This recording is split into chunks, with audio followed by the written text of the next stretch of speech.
Drive it, drive it. What's in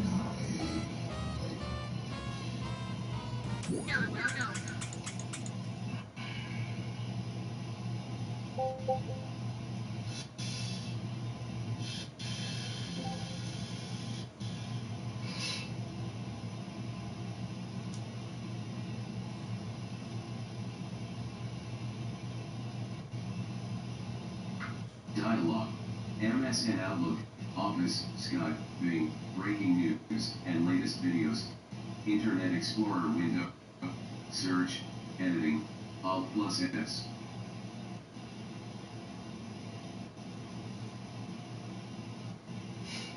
translation? Somebody up to some bullshit.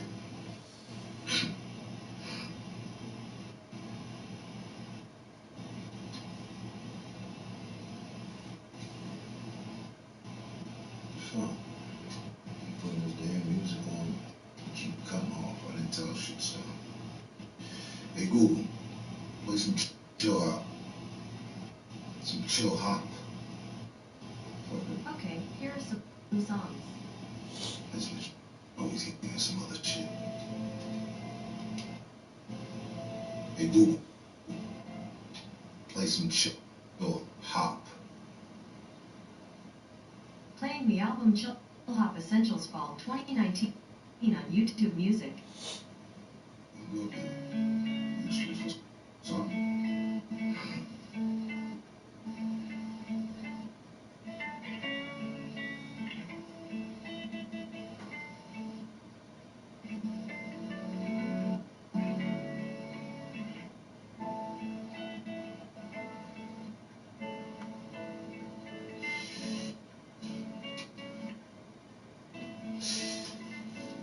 I don't know.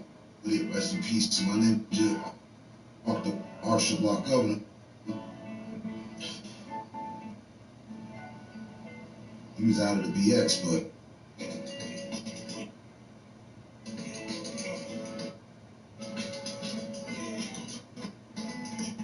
I also shot some of his video. I brought up Harlem to shoot the video too. I'll show that.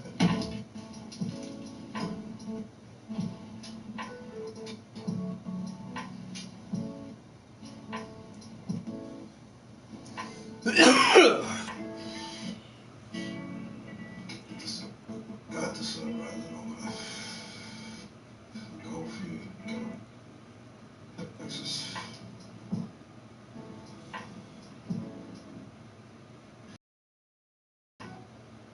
On the shrimp and grits.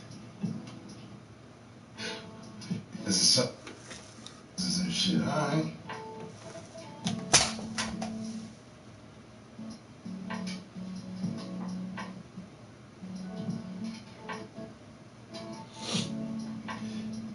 What time is it here now?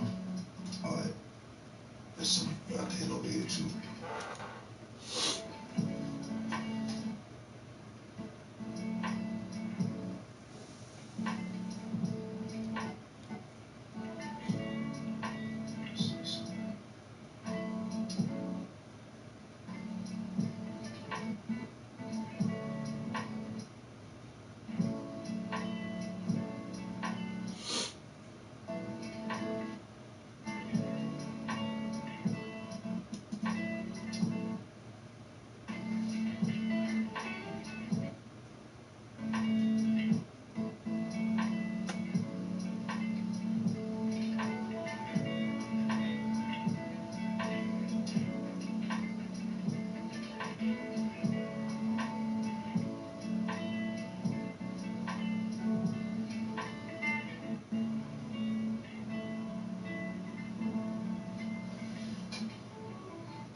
organized the ceremony this morning. You're welcome, sir. I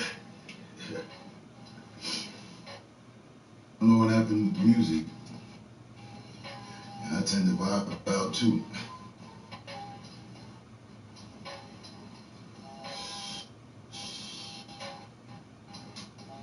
What you working on over there, man?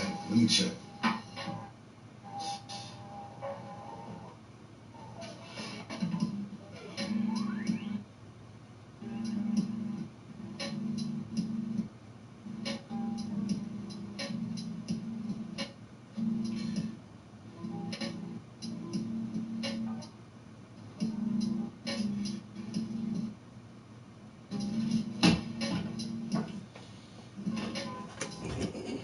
And I know you got the Ghost Recon, man.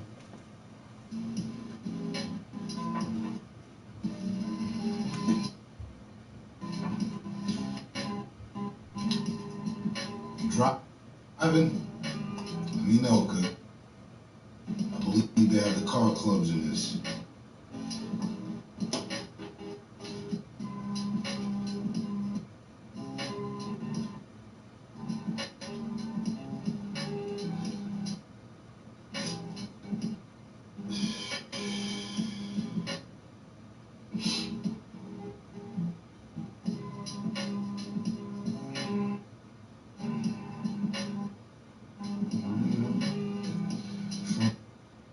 It's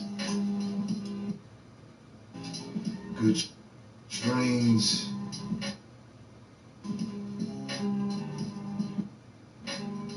Cool vibes, man.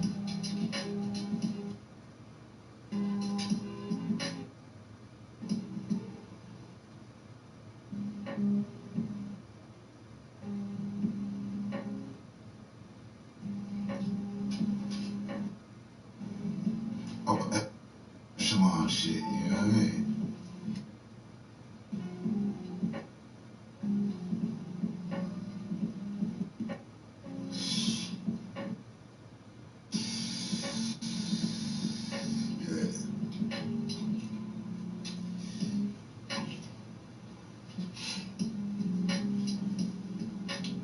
Yeah.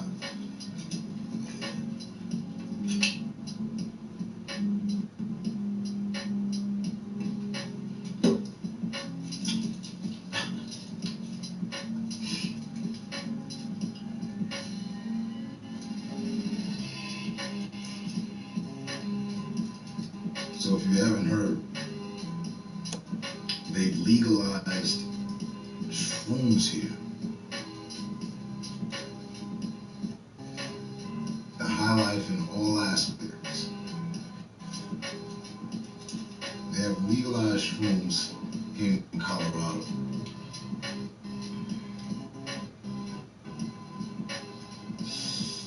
Say it's been about a month, or maybe a little more.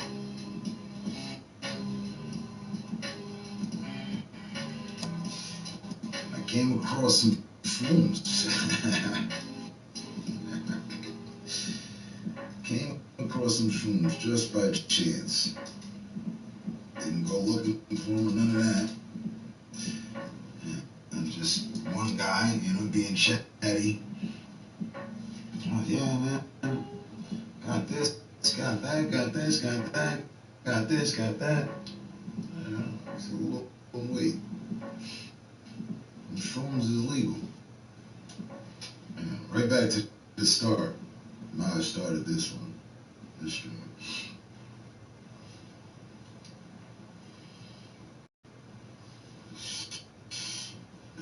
We're saying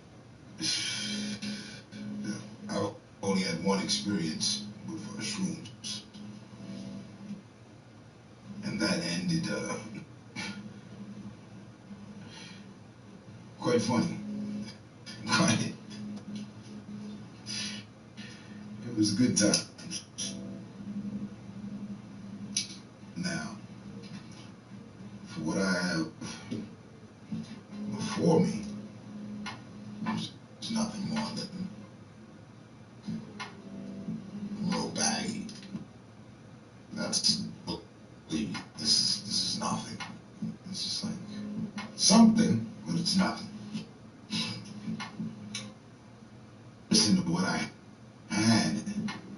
that time that I was throwing shotgun shells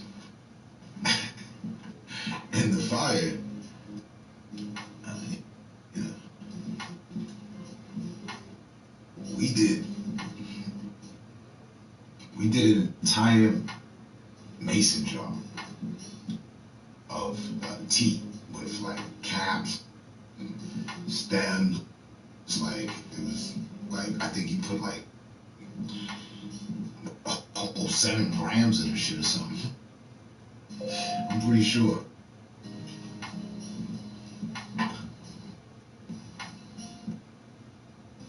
That's not a chance. It's the universe rewarding you with mushrooms. You know what I mean? Like, what the hell?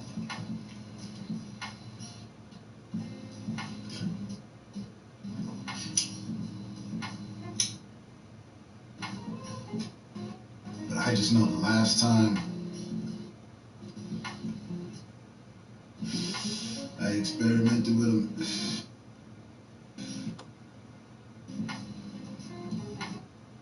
but to be honest, I knew what the fuck I was doing, and like I remember, and I knew what I was doing, but I found it all funny. I dead ass trolled the whole experience for everybody else. I became the ultimate troll, dead ass. I took the keys out of the ignition, locked them in the trunk, knowing that we would have to break the trunk open. So, like, threw shotgun shells in the flames, cause I knew they wouldn't go off right away, but I also knew that y'all should probably get up and run. It was funny. My idea of humor at that point, I was 19. You know, any sort of defense of my own. Shot call. What's going on? Like, not that I was all the way troll. That's why I be so hard on trolls. Like, yo, man, chill, man. I know what you're going through. Trust me, I did. I got the internet. That shit was like, I'm not running. No, dead ass. Dead ass. I was like, oh yeah. I found some shotgun shells. It was all sitting, chilling. I'm over here just wilding on this shit. Shit's kicking in.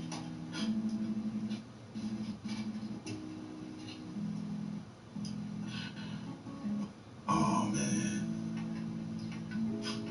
I mean, I ain't want nobody to get shot or no shit. I was just like, yo, yeah, I should probably run. Those were shotgun shells that I threw in the flames.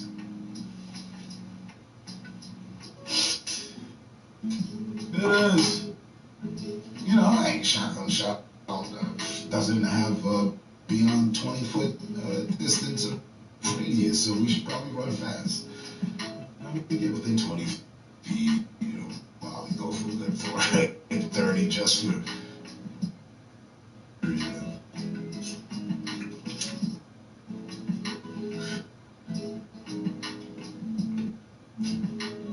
I'm not running.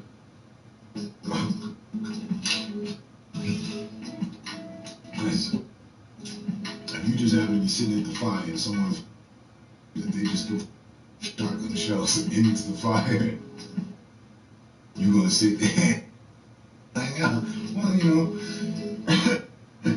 that's what. But the funny thing is, nothing would ever happen. They actually thought of shit like that. That's why the cartridges are plastic, so it melt, bullets fall out. There's never any explosion. But they actually thought that all. Pretty cool.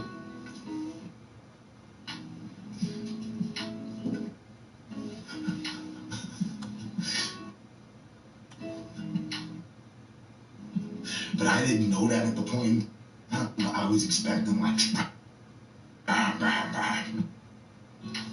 like you guys should really get back. Come on, let's evacuate the fucking area. They all, what the? Yeah, I was.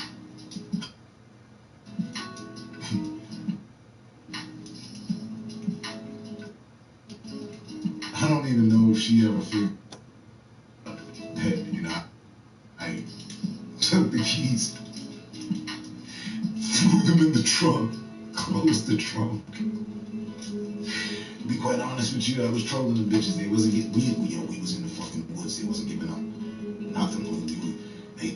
They drinking with us and shit. Now, some girls, they get all goofy and shit. I ain't here for that. I mean, have a good time. That's not what we doing. I ain't cool. You know what I mean? So somehow your keys got locked in the trunk. Oh, no worries. I'm sure me and Mike here, a little elbow grease and whatnot, we can get that trunk open if we have to rip it off. Dead ass. Son. That was, dead ass. I was trolling hard. Hard body. You know how you be seeing people when they have to tie down the trunk with the wire and shit, and you know what I mean, with the thread and whatnot. She had to do that. I don't think Killer ever spoke to me again. After that, though, we really had too many words.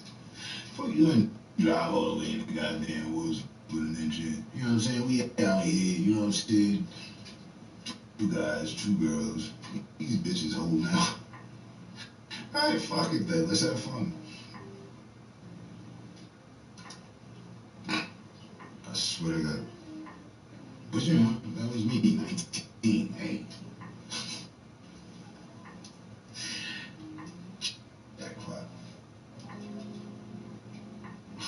You get no type of fucks.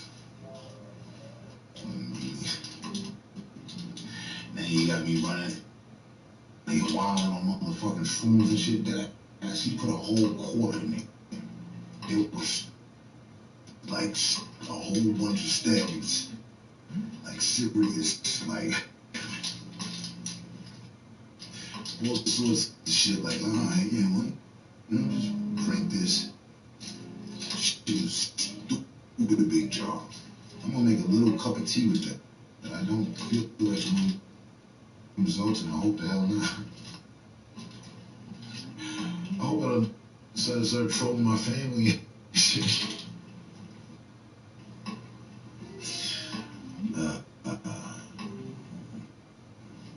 I don't know what the what kind of message the universe is sending you on that one there, Chalon. The last time I fucked with phones, and the only time that things, you know what I mean? Yeah, a little different just for a laugh. You know what I mean? Fuck it. And everything was funny. Like, my stomach was hurt the next day, how hard I was laughing. We were laughing while we were trying to beat her trunk open.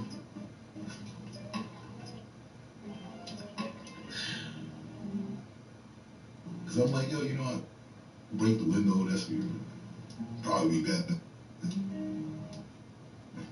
But now we can knock the lock off.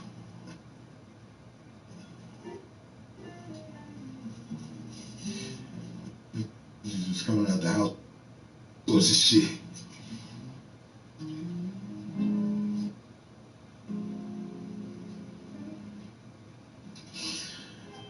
Oh man.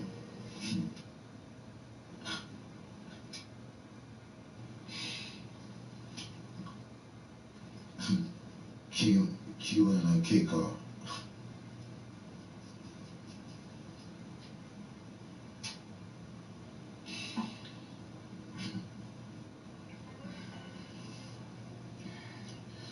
Like candlelight. walks on the Broadwalk with moonlit walks on the Broadwalk. Wait, but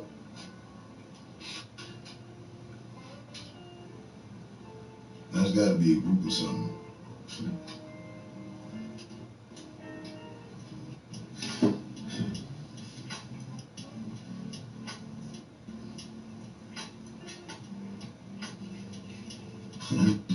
I don't know what you saw, but I mean, like, you mean like candlelight, like,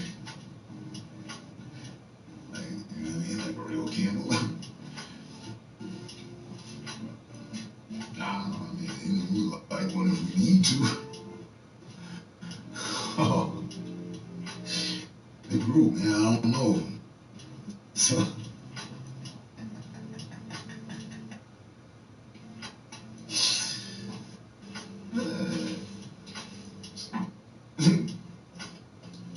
You know what I'm saying? You won't find me in aisle 12 at the Bed Bath and Beyond and shit, picking out candlelights and shit.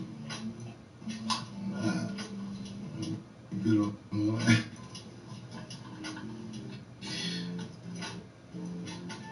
Nah, I don't know the group though. I hear you.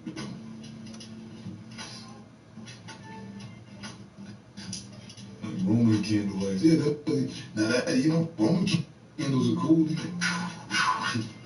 Aim that at somebody.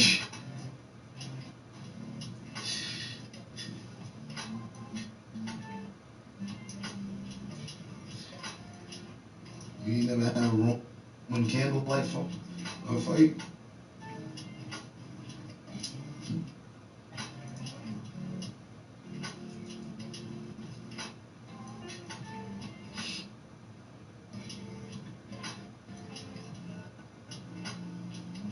Hey, but talk groups.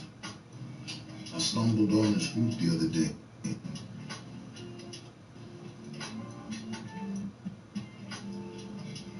Pretty cool. It is. Like I bought the songs.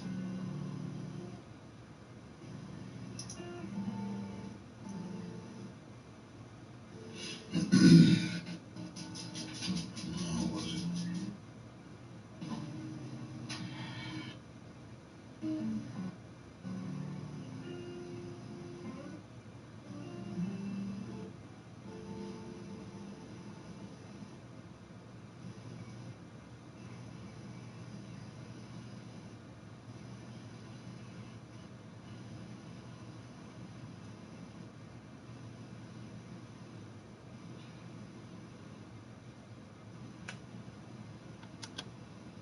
Leslie Odom Jr.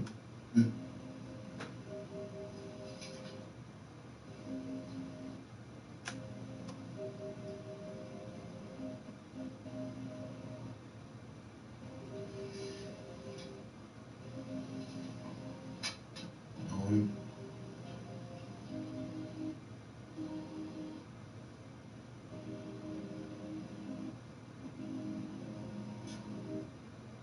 Standards and Under Pressure. Those are the two songs.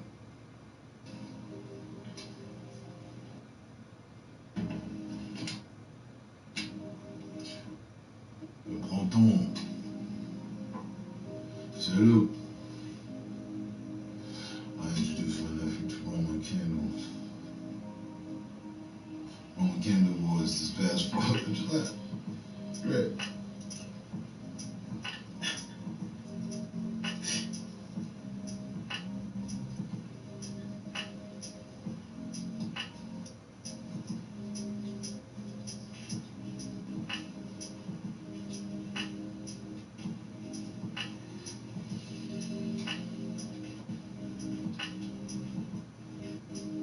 LA.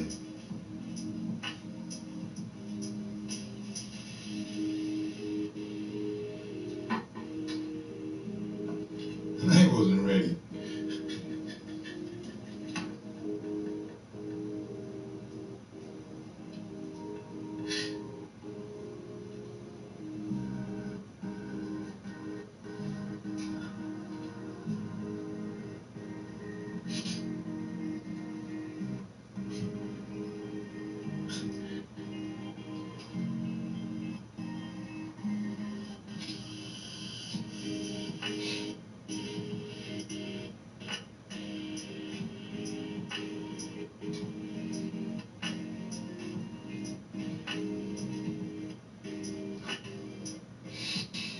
stuff is pretty dangerous.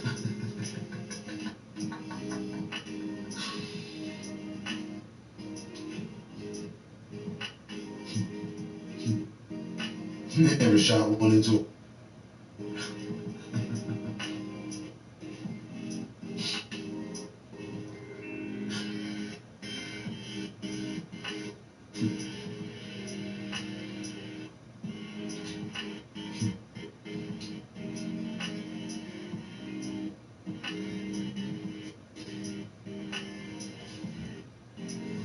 depending on the seat, depends on the size of the fire, depending on which seat it lands in.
Awesome.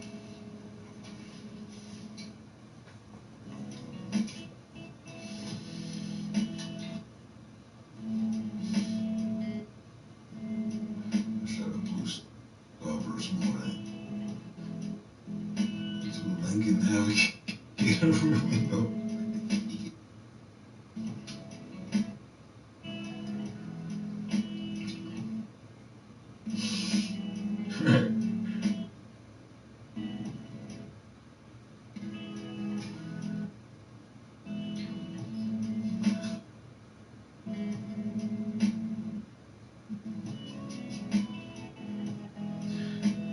Seemed a bit excessive, but okay.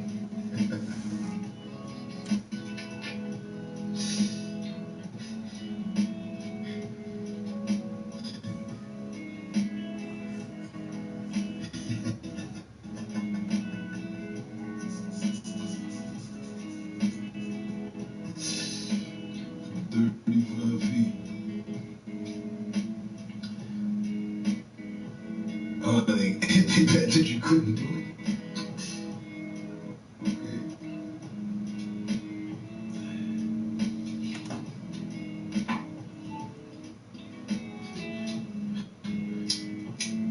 Well, in that case,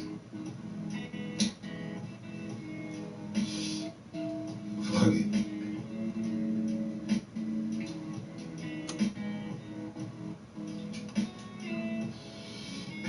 It was his truck.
est ok.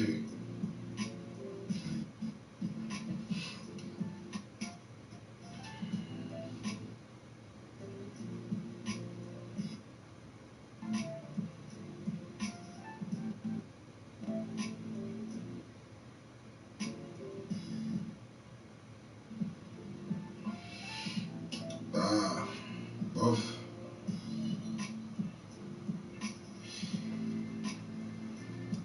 Pas trop de nouvelles, mais la nouvelle, c'est que tout va bien, quoi.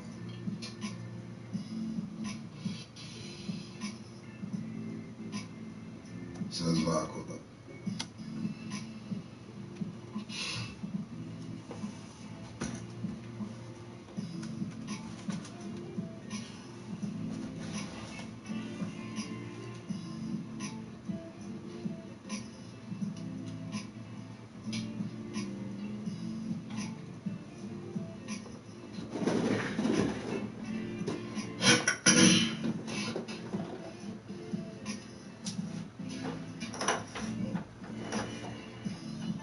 Non, aucune.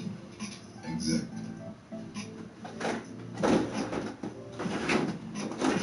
Défense, première fois dans le jeûner,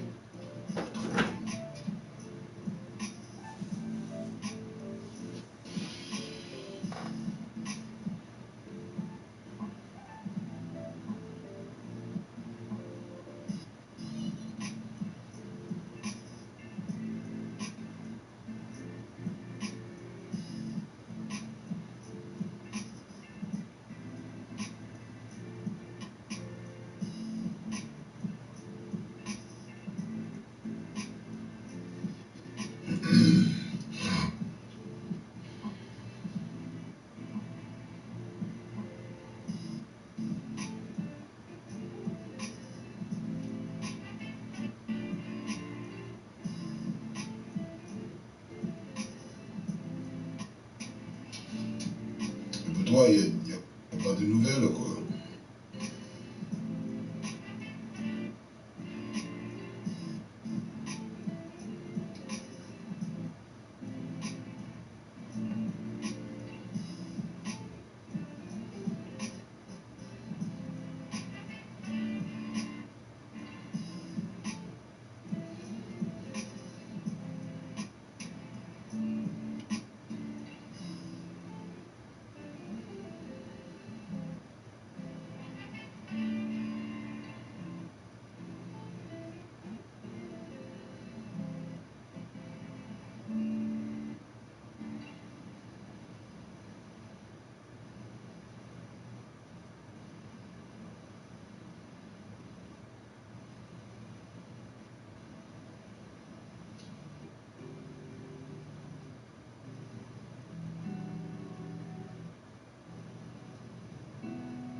Pas de nouvelles. Le galère.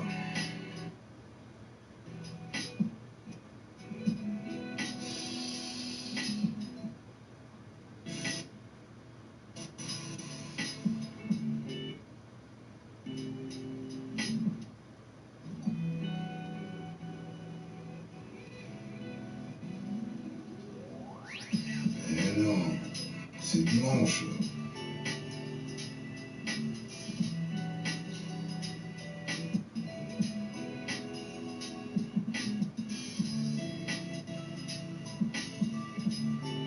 Tout est les practice, quoi.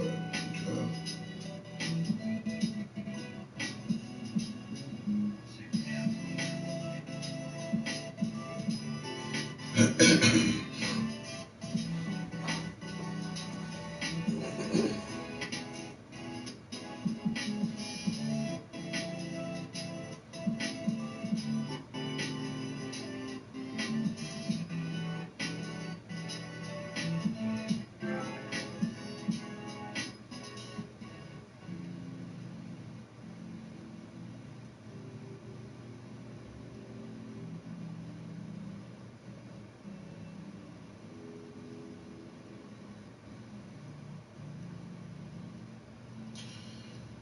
Dimanche comme un autre.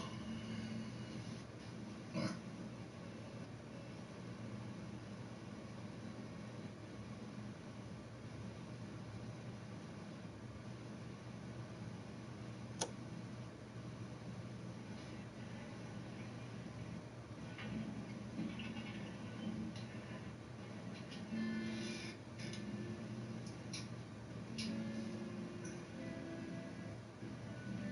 J'allais te dire, mais tous les dimanches, le sentiment, c'est, tu vois,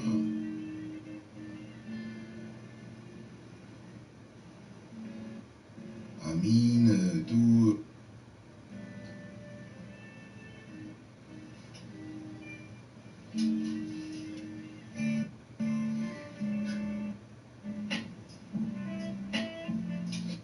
Alors, il n'y a pas de galère. Comme ça, il n'y a pas de galère, tu vois.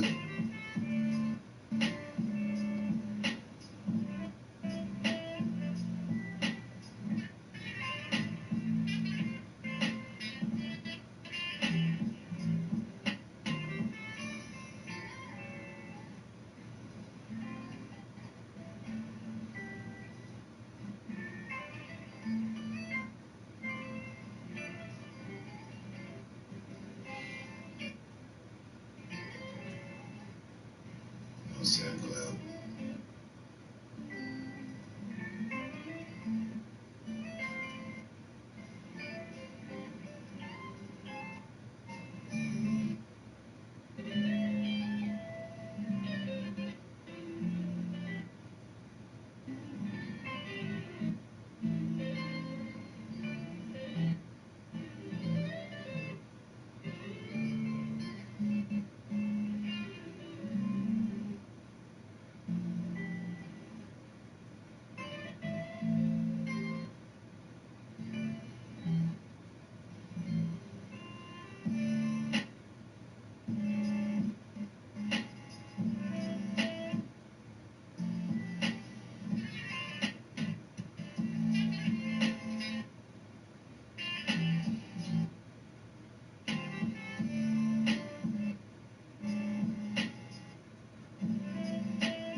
Donc, comme ça, on va fermer une porte là.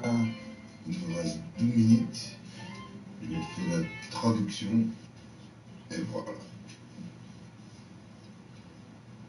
Donne-moi quelques secondes.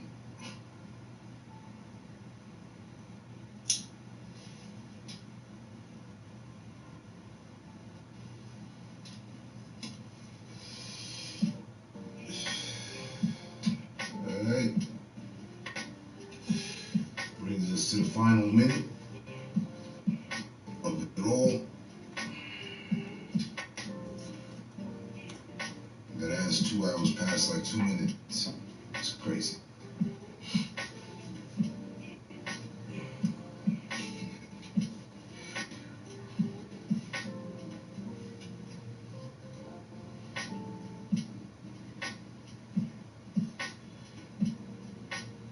But I'm gonna jump on some Need for Speed. Back to some more driving.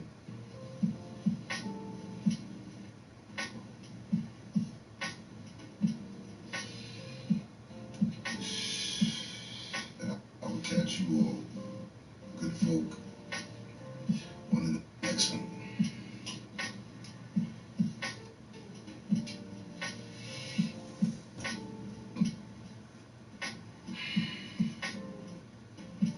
safe, stay smart, stay up.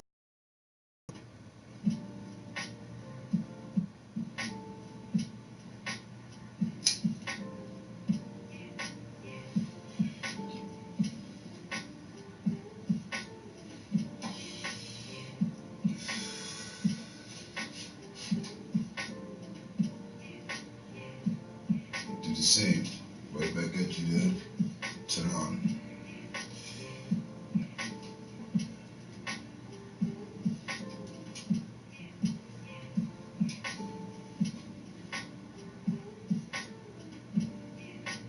And look, as we close the door,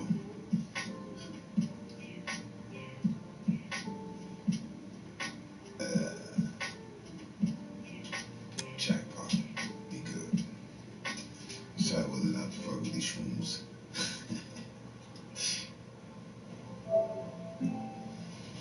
Perfect.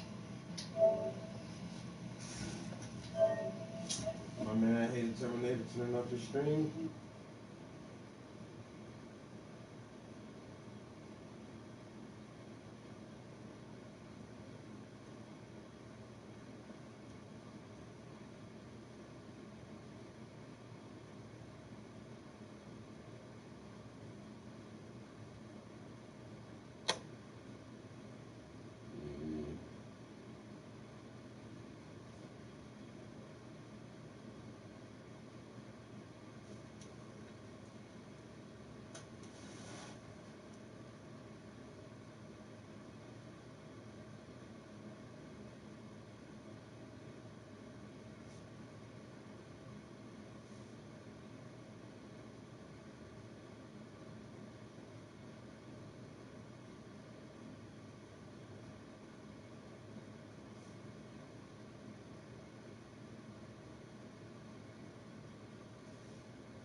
What up, what up, what up, what up?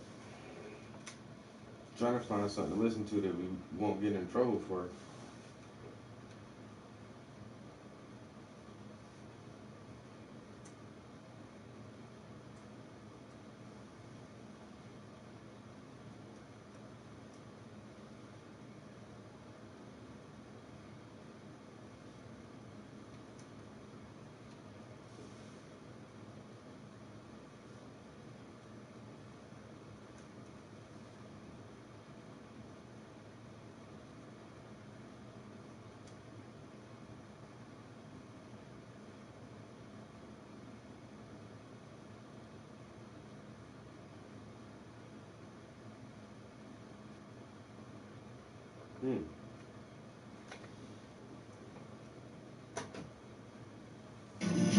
If you manage a team, you have to try Monday.com. Monday.com is a platform to track everything your team is working on.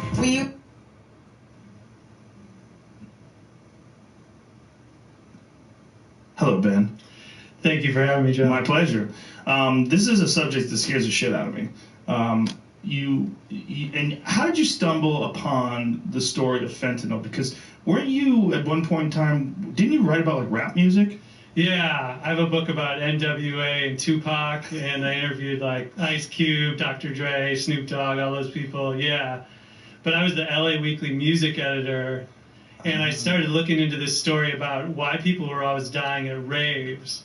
So like, I don't know if you remember a few years back, every time there was a rave, there were like one person died, two people died, or more. And they always said it was from ecstasy. But I knew that ecstasy was really not that dangerous of a drug. You know, MDMA, pure MDMA, very few people die from that. So I was like, what is going on here?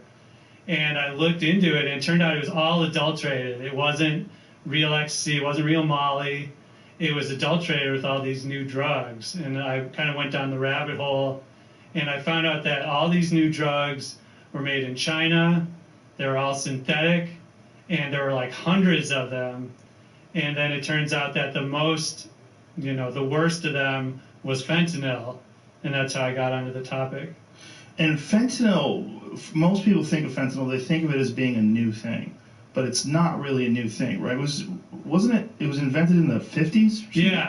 Yeah, it was invented by a Belgian chemist.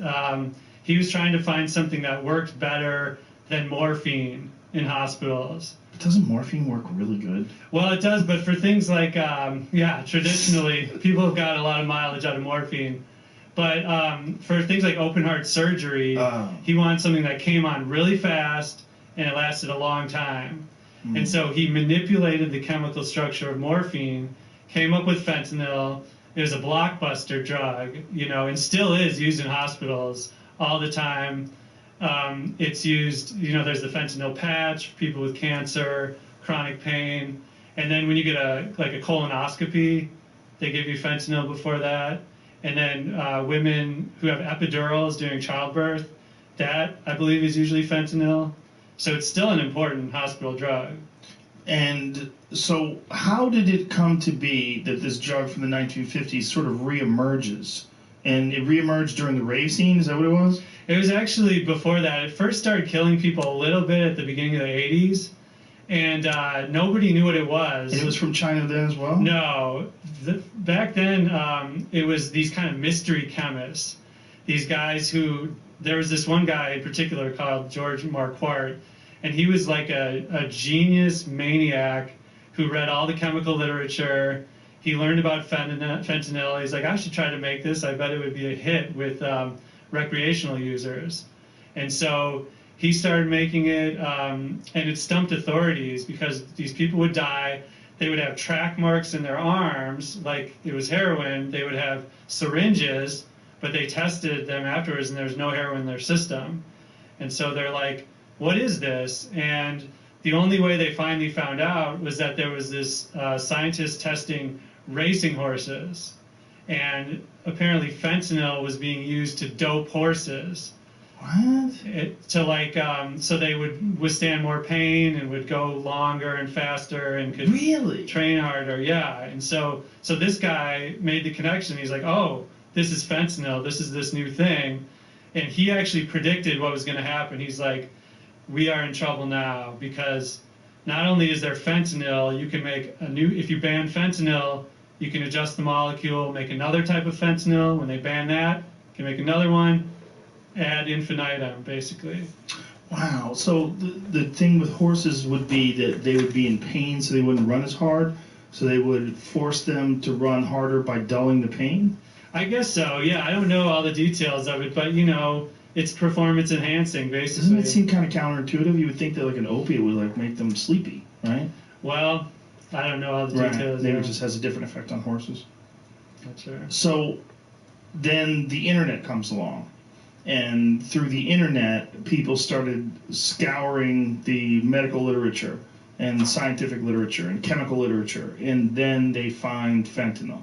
Exactly. Yeah, because back in the old days, you know, scientists would publish a paper. They're trying to find a new drug that they can patent. Say the drug isn't a hit. No, in the internet age, all these papers start going online. And so these rogue chemists that I reference in the title of my book, they start finding particular scientists who work on the type of drugs they're interested in. And then they start going through all of their papers. And they pick out drugs that they think would work recreationally. And so when fentanyl first came out, it was totally legal. You could walk around with a giant bag of it. They couldn't do anything. And so it set in motion this sort of cat and mouse game between law enforcement and drug chemists, which really still persists to this day, although mostly in China now. Have you ever experienced any opiates personally? I've taken, like Tramadol and like Tylenol 3 and stuff like that. Tylenol 3 is opiates? I think it's codeine, which is a low-level opioid, and I don't know. To me, it always gets me stoned, but it never seems to like deal with the problem. I don't really like opioids. You know what I mean? I can't sleep, and it's just not my thing. It's not your thing. Yeah, I had the old NyQuil had codeine, didn't it? Did it? Didn't it? Did we? We've been over this, haven't we? Didn't we try to figure this out? I remember I took NyQuil in the 90s, in the late 90s. I was sick. It was like the last time I ever took it, and it was wonderful. I was lying in bed going, "This is amazing. I don't even give a shit if I'm tired. I'm sick." A lot of people say that. I just sank into the bed. I was like, ah. And another time, I had a morphine drip. I had knee surgery, and they gave me a little morphine drip. And every time I wanted, I could just hit this button and get a little bit more. I was hammering that button, just lying in bed. Well, that's like the irony of the opioids. It can produce the greatest pleasure and the greatest pain. You know, I think Sam Quinones said that, like, how can one molecule give you the greatest pleasure imaginable and the worst pain imaginable? Yeah, Lenny Bruce had some crazy quote about it. Something about they're like getting hugged by God. I forget what the quote was. But I've never had experience with heroin. But I've known people that were addicts, quite a few, and a couple of them that died. And one of them that I knew, there was this guy who was a pool hustler back in my pool playing days in New York. And his nickname was Water Dog. I forget his real name. I think it was Bill. But no, that was Buffalo Bill's his other nickname. I don't remember his real name. But anyway, this guy was an elite pool player, big-time gambler. But the thing was, he had to do heroin first. So, like, they would play games for, like, $10,000, these huge games. And all these guys would come from the tri-state area. They would come around to watch these matches and bet on the side. And Water Dog would go to the bathroom, and everybody knew what was going on. He would go and shoot up, and then he would come and he would sit on a chair like this. There for like half an hour. Just sit there. Wow. And then when it was over, when the half hour was over, he would just like, then he would go and play. And he couldn't miss. And he was playing this guy, this dude that I knew named George, who was also a big time gambler, and he was just screaming and yelling that this motherfucker, when he's on this stuff, he can't miss. He had no nerves, like nothing bothered him. You could scream in his face. He would look at you like an alien. Like it didn't bother him at all. Like an insect would look at you. And he had this incredible ability to play like at the very best while he was fucked up on heroin. And I remember thinking, what a bizarre drug. And think about all the amazing artists that's claimed. Yeah, I think about jazz and John all the Coltrane, great improv. yes. Yeah. Lenny Bruce, so many people. I mean, you go down the line, all these different folks. I mean, that mugshot that I have out there of Hendrix. Yeah. That was heroin. Heroin in Toronto.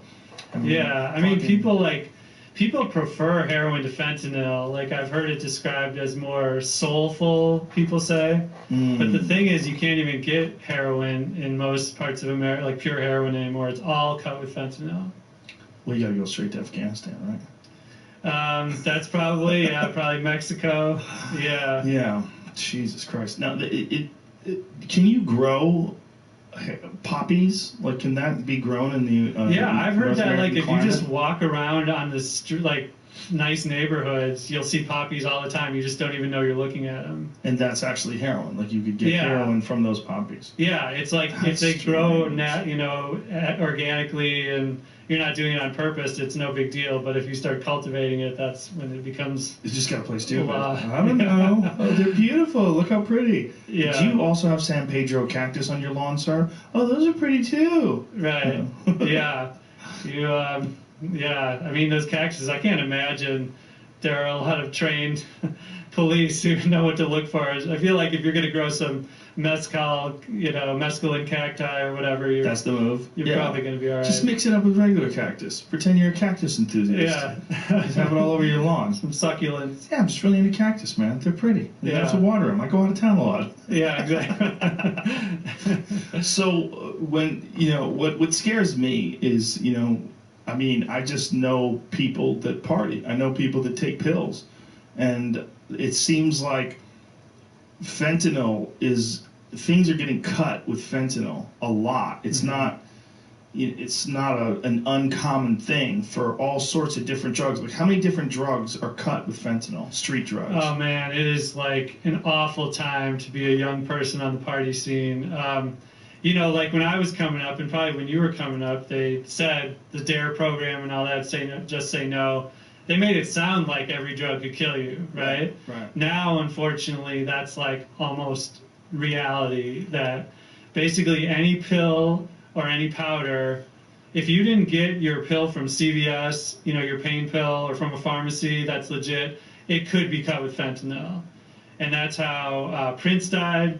That's how Tom Petty and the rapper Mac Miller all died, is that they were thought they were taking legitimate pain pills. Is that really what happened? That is really what happened. So Prince yeah. got his from the black market?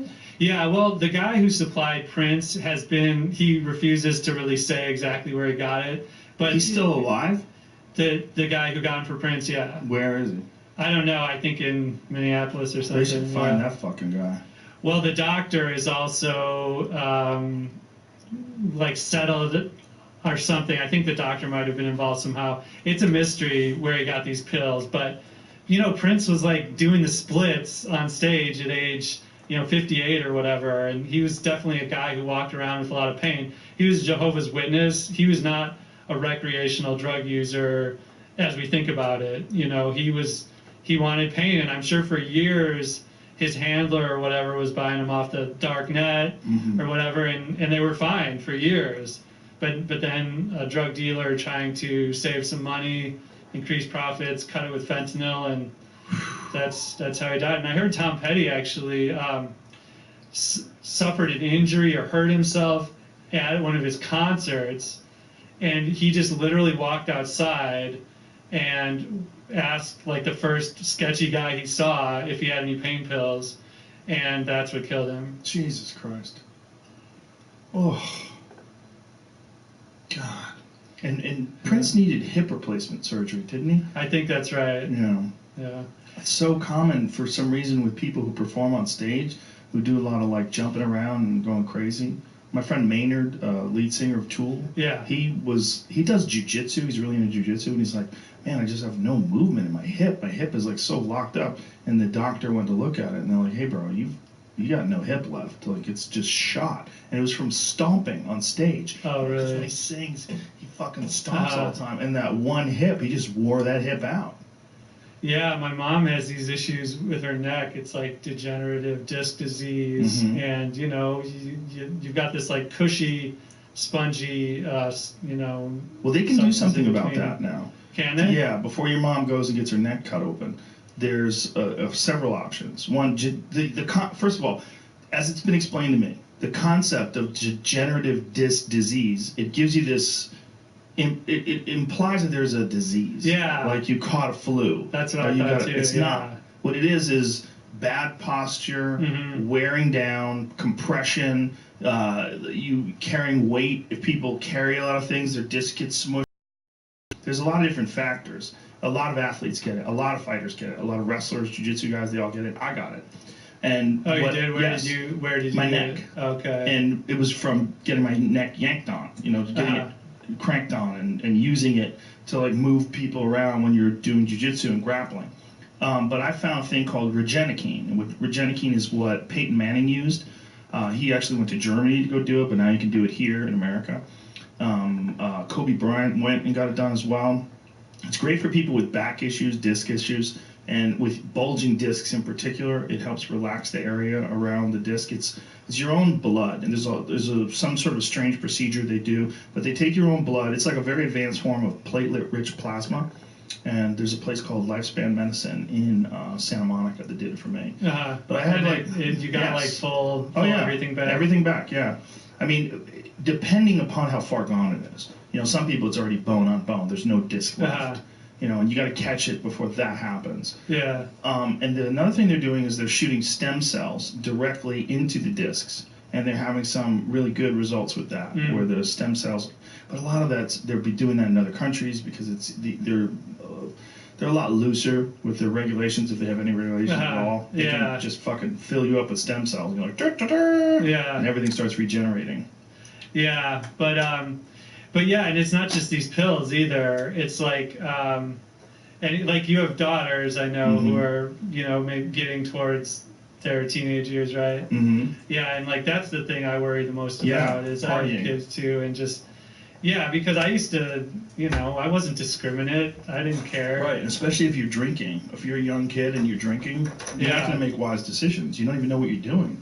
If you're a young kid, you're 18, 19 years old, and you have 3-4 drinks in you, you don't even know what that experience is like. You don't have the wisdom and the knowledge and the history to go, okay, I've got 3 drinks. I don't know what the fuck I'm doing. I should get out of here. Yeah. I definitely shouldn't be taking any pills. Yeah, and so I'm already like trying to think about how I'm going to talk to my kids who are younger. But like, you know, I hate to say it, it seems like marijuana, if you can smell the buds, if you can see them, you know, there have been kind of some scaremongering on the internet and certain police departments saying that there's been marijuana cut with fentanyl. But if you go on Snopes.com, they sort of debunk all that.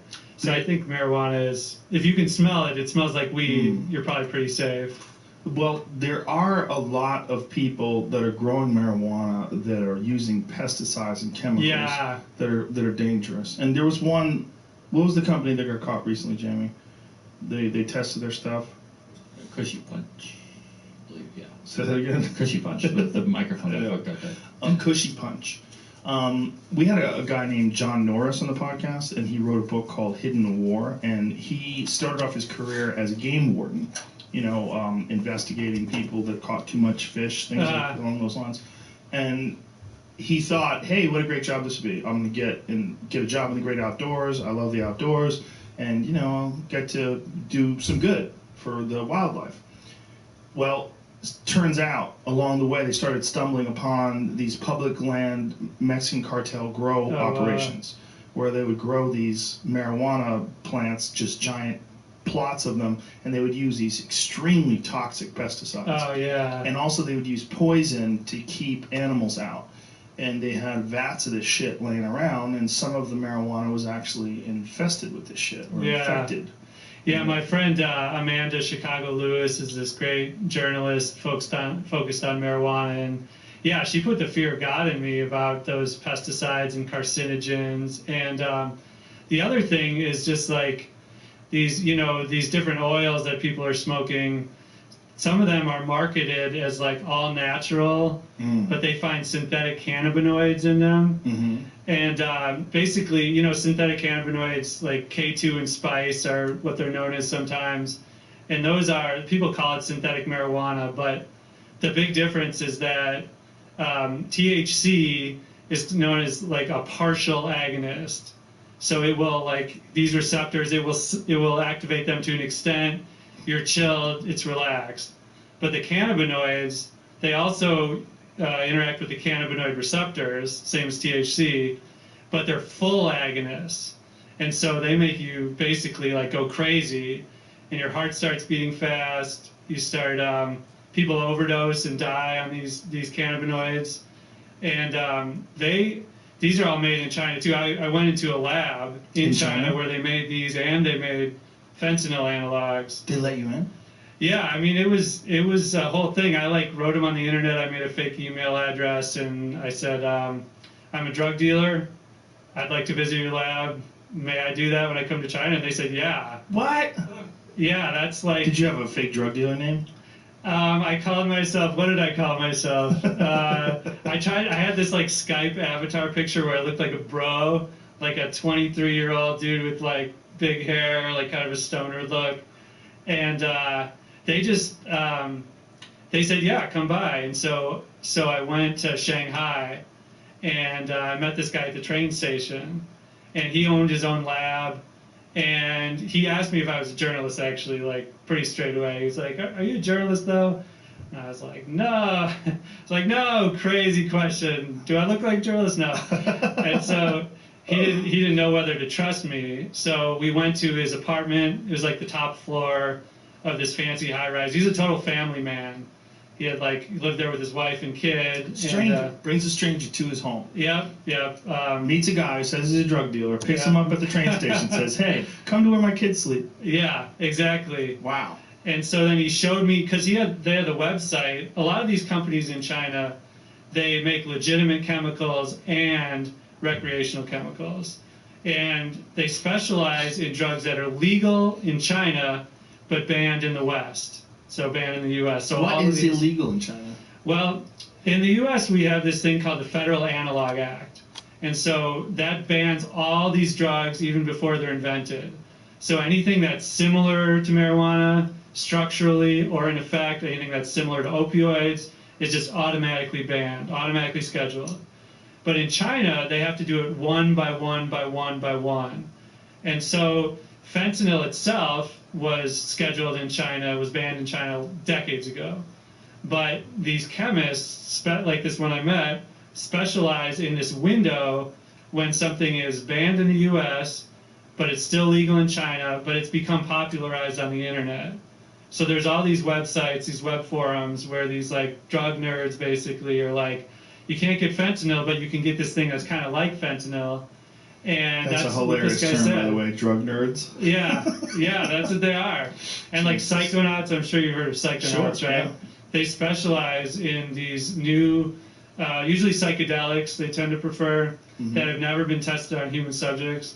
But this guy was entirely specialized in fentanyl analogs and synthetic cannabinoids. And so he took out, he had his fake list on his website of all the legitimate, Cialis and legitimate pharmaceuticals, things like that. But at his apartment, he showed me the real list, and that had all these. It was cannabinoids, fentanyl. It was fake Valium, different types of Xanax, and he showed me the prices, and I was like, all right, looks good. Can I go see your lab? And so finally, he decided he trusted me. He called up his driver on the phone. And the driver showed up, and he was kind of this big, muscular dude who didn't speak any English. And I was a little worried. I was like, oh, this is the dude who's going to break my kneecaps when he finds out I'm a journalist, But I just got in the car, and we drove 30 minutes to the outskirts of Shanghai. And we got to the lab, and it just looked like a regular office park, like a suburban office park. There was a fountain in front of the building. There was you use the key card to get in the parking lot. And then it looked like kind of a new construction building. It smelled like cement. We went inside. We went up to the lab. All the windows were open. It was the middle of the winter, and it was kind of a strong chemical smell. But it looked kind of just like Breaking Bad, industrial-sized glassware, beakers, Bunsen burners, all that stuff from high school chemistry. And he points up, basically I had my recorder, on my phone, and I had it in my jacket pocket just on record. And so he told me I couldn't take pictures. And so to take notes, I would just say stuff aloud. I'd be like, oh, that's orangish, a light orange mixture that's being mixed up by a mechanical arm. And you say it's benzofentanyl, very interesting. And so, but the language barrier was such that he, didn't think I was being too much of a weirdo. But even though I clearly was. But the cannabinoids were crazy. There was a table like this, almost exactly this size, that was piled up with the cannabinoids that were there for drying. And they were mounds this high, just sitting right out in the open. What'd they look like? Does it look like pot? No, because it's not a plant, It's just basically, it's a chemical that's sprayed onto plant matter, like dried sage and stuff like that. Really? So they try to make it look like pot, and, you can smoke that stuff out of a pipe or even roll it into a joint, but if you look closely, though, it's very clearly not pot. Wow.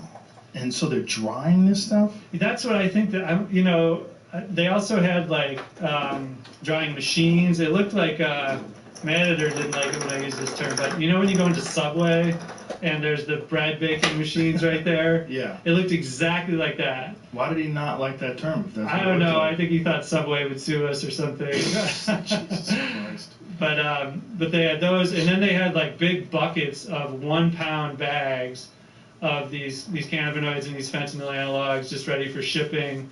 He said they were sending them to Russia, to Belgium, to the Netherlands, and then I think a lot of times it's repackaged there. And so I don't know if you knew that the cannabinoids like used to be sold legally in head shops like 10 years ago. Yeah. Yeah, and they would always be in these colorful packets. They almost look like a Pop Rocks package. They say like spice and laugh out loud and stuff. And so I think in Europe, that's where they do that. They put it in this colorful packaging. They and then they ship it to the U.S. And but yeah, he was saying that like he kept like really close track of the law in all these countries, especially China. Like they're scheduling this next week, so we're going to take all this and throw it away. And I thought at first he was like probably just putting me on, but I think they actually do that. Like these guys are businessmen first. They want to make money, and going afoul of the law, it just doesn't, it's not conducive. This is where bath salt came from, right? Exactly, yeah. Bath salts tend to be cathinones. So synthetic cathinones, have you ever heard of the cat plant, K-H-A-T? Yes. Yeah. That's So the hijackers, pirates in Somalia. They take love to that, take yeah. that stuff. Yeah. It's really popular in the Middle East. It's like it's a stimulant. It gets you really.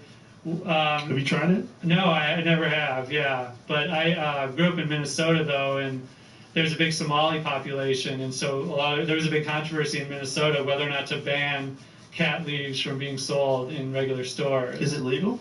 I think it is. I think it's not legal in the U.S. now, if I'm not, but I don't know for sure. Interesting. But so it's K-H-A-T. Yeah, exactly. And so the synthetic cathinones are the synthetic version of that, like made in the lab. But then there's tons of different kinds. You don't know how strong it is. And the bath salts, of course, it has nothing to do with like salts for your bath. This was a misnomer, and they also called them like incense, sometimes plant food. And on the back of all of them, it would say, not intended for human consumption. So that was like the way they got around, they thought they could get around the Federal Analog Act, because part of the law says that something is automatically illegal if it's intended for human consumption. So these guys are like, not intended for human consumption. Right. Just put it in your bath. Yeah. Your bath smells like fucking toxic chemicals. Yeah. Do you remember when the homeless guy ate someone's face? Remember that? And they said he was on bath salts? Yeah, but that was actually disproven. There was none found in his system. He was just crazy? The Causeway cannibal, I think they call him. Yeah. And he was just crazy, right? I think he may have like smoked some weed, but yeah, I don't think he had anything else in his system. That was just high on life. Yeah. Oh man, Florida. The original Florida man. Yeah, it's funny that one state is so synonymous with fuckery. Yeah. And they also had this thing called Flocka. Have you ever heard of that? Yes, I have, but I don't remember what it is. It's more cathinones. And like if you look it up on YouTube, there's all these people going crazy. That killed like, I think maybe 100 people in Florida during the time. And the problem is, like the prohibition on drugs causes people to do really stupid things, right? So you have this cathinone like Flocka. And as bad as that was, once they banned Flocka, the chemists started manipulating the chemical structure. So they changed one little thing. They add like a chlorine group, for example. So like a chlorine like molecule, it has nothing to do with the drug, but they just add it on there to make it so it becomes legal. But then it becomes more difficult for your body to like digest it. So it becomes worse for you, and the high becomes worse. And then they ban that, and then they make something new that's even worse for you, and it's just like down the line. And these Chinese, so that's what all these new drugs have in common. My book is about they're called NPS, novel psychoactive substances. So fentanyl is the most famous and the most dangerous, but these include basically like synthetic new versions of every drug. So there's, marijuana, the NPS version is the synthetic cannabinoids. Heroin, the NPS version is fentanyl. There's LSD. So you take LSD. It's like a wonder drug, right? No one has ever died of an LSD overdose. People may have thought they were a bird or whatever and jumped off a roof, but no one has ever overdosed on the drug itself.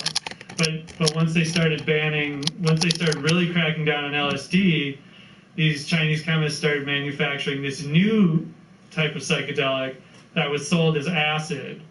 And so if you went on the dark web, this was like in the 10 years ago or so, 10 years ago, you would search for acid and you would think you were buying LSD, but you were buying this new psychedelic that could kill you and did kill you. These drugs are called N-bombs. It's like the worst name of all time. These N-bomb drugs, and they started killing people in like the suburbs in Dallas. Ooh, fail. And yeah. You really were a music editor. Yeah. So these kids all thought they did their research. These were like smart kids who said, "Oh, LSD has never killed anyone. Let's get this new thing and kill them." And so it wasn't really LSD. It was just nothing in common at all. Yeah. Now, the crazy thing is that this probably could be fixed with legalizing all drugs, but nobody wants to legalize all drugs. It's such a catch-22 because, like, if you had heroin available at the corner store, you would have no need to buy fentanyl. And if it was, like, at a reasonable price where they couldn't undercut you, like, hey, heroin's $5, I'll send you fentanyl for $1. Yeah. I mean, it's a terrible thing to even say. I don't want people to be able to just go buy meth. Yeah, well, the way to think about it, I think, is like decriminalization a lot of times is like a better alternative, in my opinion, in my research, than legalization, right? So like the presidential candidate Andrew Yang talks about decriminalizing opioids. Right. And so when I first heard about that, I was like, what? I was like, that is a bridge too far. But the more you think about it, it's like people get arrested for using fentanyl, they go to jail, and then the recidivism rate is like through the roof. People like get out and they start using again. They don't get the treatment they need, and so the opioid, like people don't realize that fentanyl is killing more people than any drug in American history ever on an annual basis. More than heroin, more than pills, more than meth, more than crack. And so things just get worse and worse every year. People aren't talking about it that much. But how is decriminalization going to stop that? Because decriminalization will just make fentanyl more available. The point of legalizing all drugs, and again, this is a very, very messy subject, and I'm not a proponent of legalizing all drugs. I'm sort of agnostic on it. I'm like, I don't know. I don't know what the fuck is it. What is the answer? But if you legalize them and you can buy them from reputable sources, you would know that you're actually buying cocaine. You're not buying some fake Chinese spice jam thing, whatever the fuck they call it. You're buying actual cocaine. And we know if you buy whiskey, right? You get a thing on the label that tells you what proof it is. You know that if you have 3 drinks, you're going to be fucked up. And we can regulate that. We can sort of adjust. Like, I had 2 already, I'm good. But if you don't know what's in it, you don't know what the dose is, so you don't know what you're okay with and what you're not okay with. One of the good things about alcohol, like you get a beer, that's a beer. You know what that is. Yeah. You know how much alcohol's in there. Yeah, well, in some countries in Europe, they actually give free heroin to addicted users. Yeah. And so that, it's often not the heroin that kills people at all. Mm-hmm. It's the dirty needles. It's the criminal lifestyle used to like pay for the money to buy, prostitution, things like that. And so I went and visited these places called supervised injection facilities. Have you heard about these? Yes. Yeah. Where were these? Where do they have them in this country? They don't have any in this country. Weren't they trying to do something like one that? in Philadelphia. Yeah, and there was a court case in its favor recently. The former governor, Ed Rendell, is like spearheading that. But I went to one in Barcelona. And so these are places where drug use is totally legal inside the facility. They have clean needles. They have doctors and nurses supervise it. And And they even like, so they have like the smoking room where you can go and do anything you want. They have crack pipes like that the government provides. They're like government funded and created crack pipes that they'll hand out to people. And they've never had an overdose death in one of these places. They're connected to treatment centers. They give out methadone, Suboxone, all these treatment drugs. It brings people into the system so that they're accounted for, and these have been like super successful. My research, than legalization, right? So like the presidential candidate Andrew Yang. I gotta hear the phrase, government issued crack pipes. I just gotta hear that shit again, yo. I've never heard government issued crack pipes before. That shit sounds like such an oxymoron that it is devastating to me right now. Let me hear this phrase again. It's about that's decriminalizing opioids. Right. And so when I first heard about that, I was like, what? I was like, that is a bridge too far. But the more you think about it, it's like people get arrested for using fentanyl, they go to jail, and then the recidivism rate is like through the roof. People like get out and they start using again. They don't get the treatment they need, and so the opioid, like people don't realize that fentanyl is killing more people than any drug in American history ever on an annual basis. More than heroin, more than pills, more than meth, more than crack. And so things just get worse and worse every year. People aren't talking about it that much. But how is decriminalization going to stop that? Because decriminalization will just make fentanyl more available. The point of legalizing all drugs, and again, this is a very, very messy subject, and I'm not a proponent of legalizing all drugs. I'm sort of agnostic on it. I'm like, I don't know. I don't know what the fuck is it. What is the answer? But if you legalize them and you can buy them from reputable sources, you would know that you're actually buying cocaine. You're not buying some fake Chinese spiced jam thing, whatever the fuck they call it. You're buying actual cocaine, and look. We know if you buy whiskey, right? You get a thing on the label that tells you what proof it is. You know that if you have 3 drinks, you're going to be fucked up, and we can regulate that. We could sort of adjust. Like I had 2 already, I'm good. But if you don't know what's in it, you don't know what the dose is, so you don't know what you're okay with and what you're not okay with. One of the good things about alcohol, like you get a beer, that's a beer. You know what that is. Yeah. You know how much alcohol's in there. Yeah, well, in some countries in Europe, they actually give free heroin to addicted users. Yeah. And so that, it's often not the heroin that kills people at all. Mm-hmm. It's the dirty needles. It's the criminal lifestyle used to like pay for the money to buy prostitution, things like that. And so I went and visited these places called supervised injection facilities. Have you heard about these? Yes. Yeah. Where were these? Where do they have them in this country? They don't have any in this country. It's they're trying to do one in Philadelphia. Yeah, and there was a court case in its favor recently.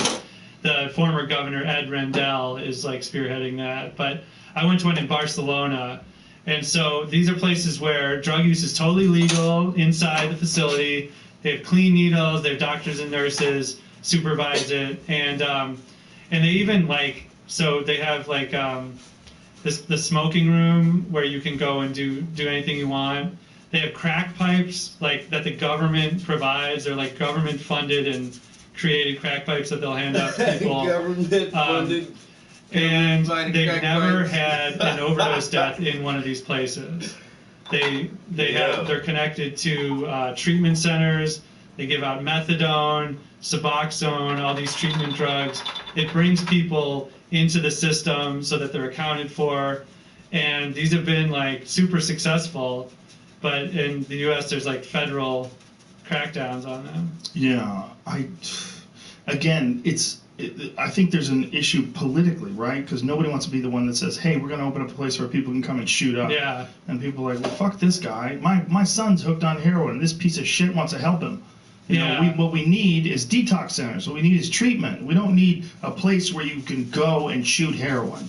You know, but like many things in life, this whole heroin thing, fentanyl thing, all these different, it's very messy. Yeah, well, so even if you're not going to go that far, there are simple steps we can take to help stop the opioid crisis. And one thing I'm a big advocate for is called fentanyl testing strips. And so the weird thing about fentanyl is it's not a demand-driven drug. Like every other drug, it's out there because people want it. People want cocaine. People want heroin. People don't want fentanyl. They're sneaking it into other things. Exactly. And so studies have shown that if users know fentanyl is in their cocaine or their meth or their heroin or their pills, they will be much less likely to use it and overdose from it. And so fentanyl testing strips, they look kind of like pregnancy tests. They're really cheap, just these paper strips. You mix up your solution of whatever you think you have, heroin, and you dip the strip in there.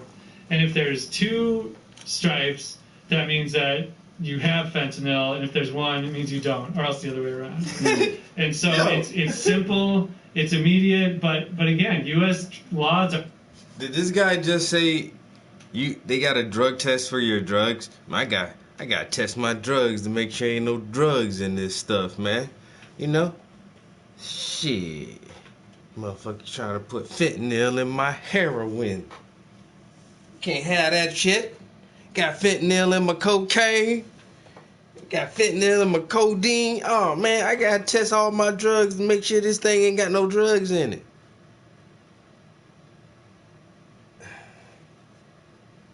We are living in a strange time, people.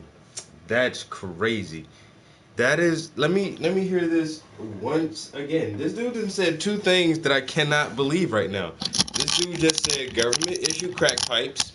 Never thought I would hear that. Never thought someone would ever utter the phrase government issued crack pipes. And he just said he had a drug test kit for testing your drugs. Never thought that an addict would have to test their drugs to see if there's drugs in it.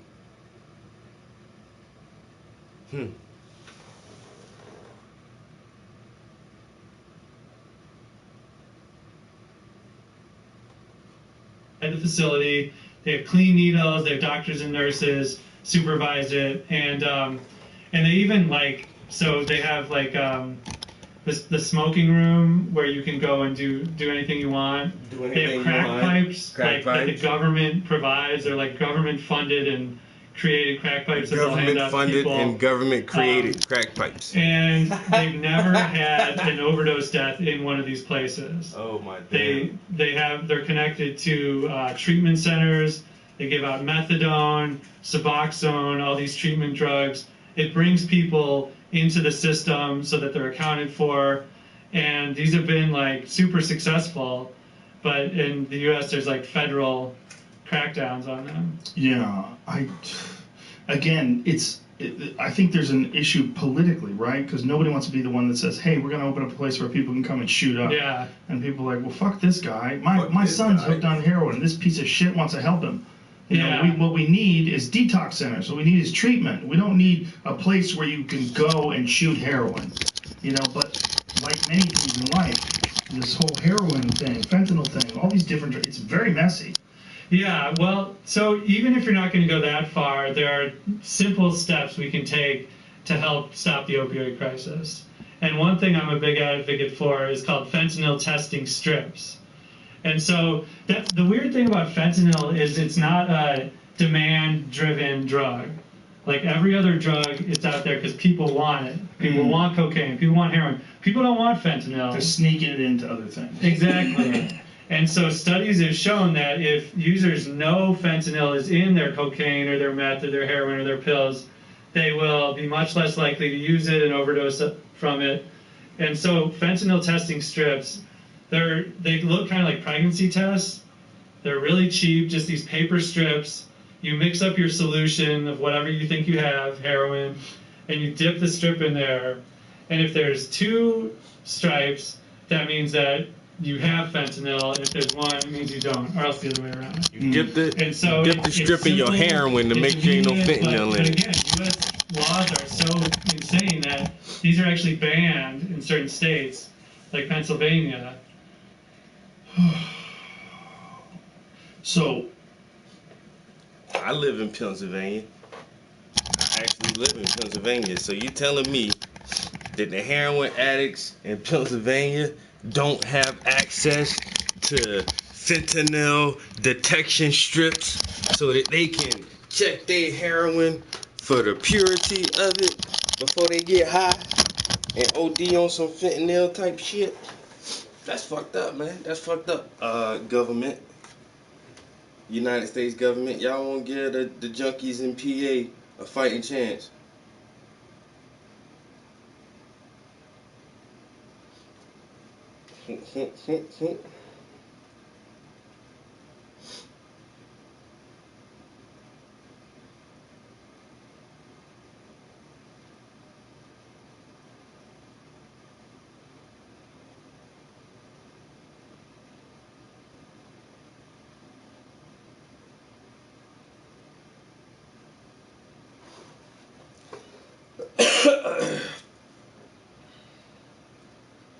That's crazy.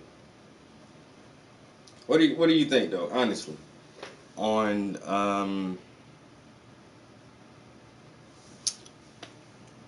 the legalization of all drugs? Or like the dude said, if you not the complete legalization of drugs, but at least the decriminalization of drugs. And that's what a lot of states are leaning towards.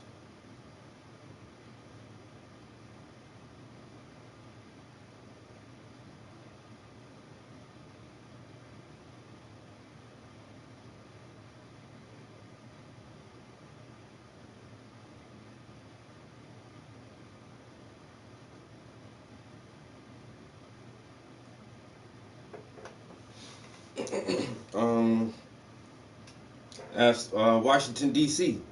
Now, in New York, D.C., New York, Vermont,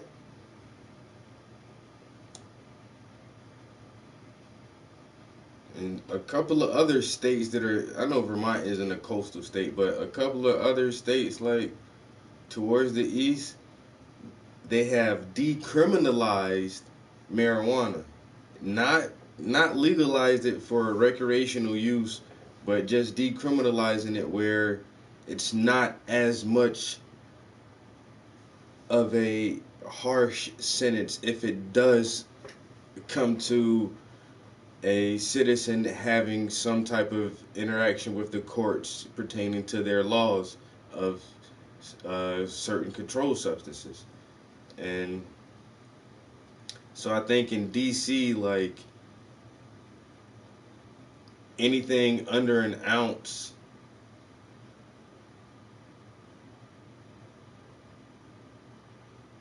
no, I think you have to have at least 2 ounces on your person before you see any kind of real trouble or even have the slightest chance of facing any kind of jail time for marijuana possession. Anything less than 2 ounces, I think depending on how many citations you've had, your previous criminal record, and if you can prove what purpose you had it for. There's a lot of different factors that go into it, but depending on the circumstances, if you have less than 2 ounces of marijuana, this is in the nation's capital of Washington D.C. That it's just a citation. It's like a fine. Oh, you got an ounce of weed on you, $100 fine, and that's it. And nothing goes on your record. You're not going to be blackballed or blacklisted from employment opportunities or furthering your educational career at certain institutions.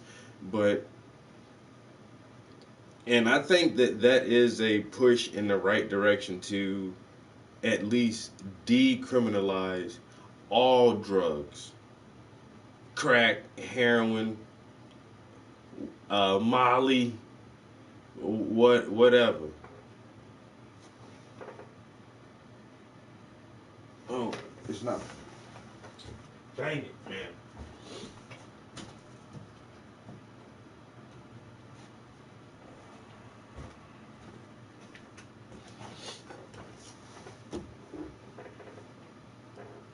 But what are your guys' thoughts on that? Like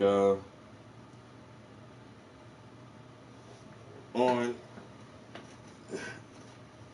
either legalizing or decriminalizing most or all substances which we categorize as drugs.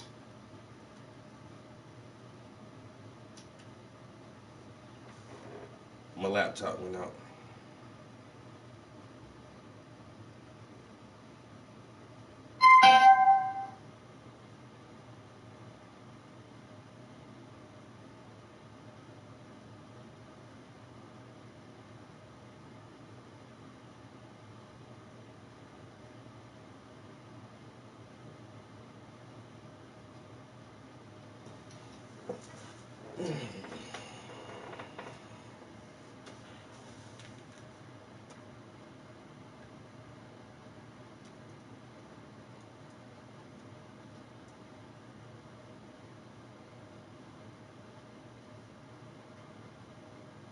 That could be done to help people understand there's fentanyl in the drugs that they're looking for. They're looking for cocaine, they're looking for heroin. Turns out there's fentanyl in there.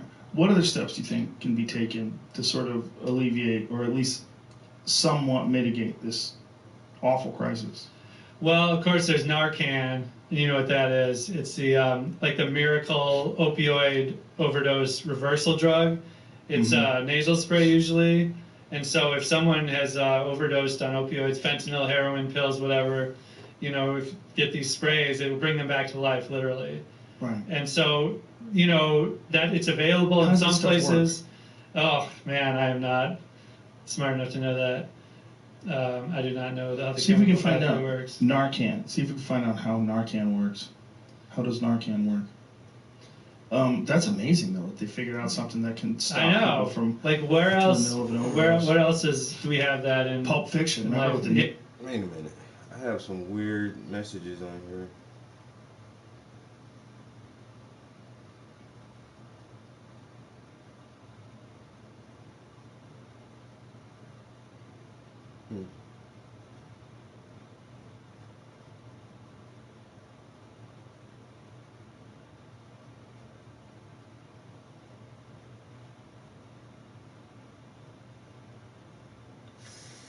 Wow, this is so weird, yo. Like, I have messages. There's somehow, like,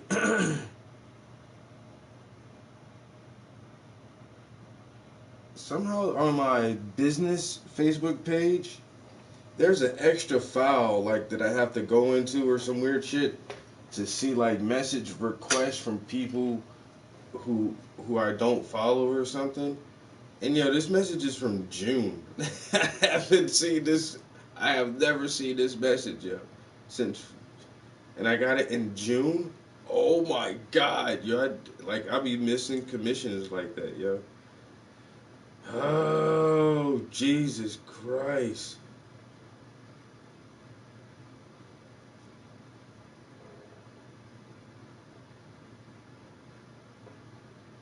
That is so whack. That is so whack, yo, I swear.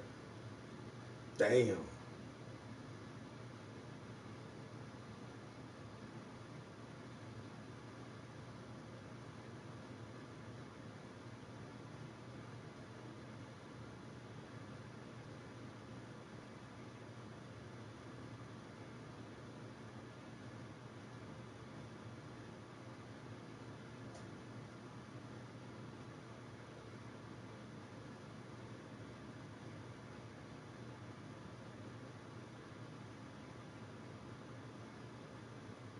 Yeah, that's crazy how I never saw this message, yo.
My bad, guys.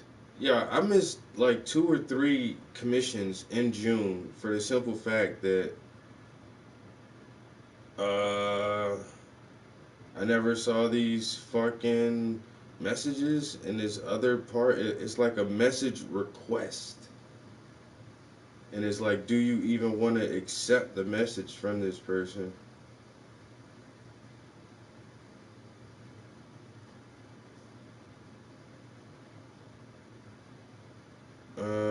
Hey, now this one is from July. Hey, I got information from my boy Thomas. I saw your paintings you did of his parents and was interested in getting one done. Like, shit, dude. There was like, there was 3 commissions I missed right there. 2 in June and 1 in July, and it's like,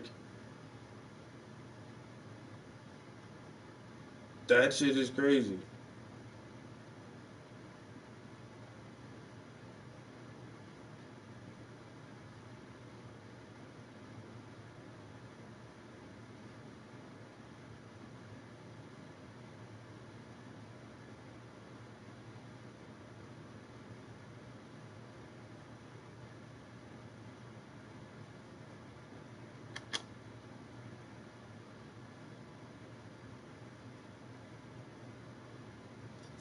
I feel like an ass, yo.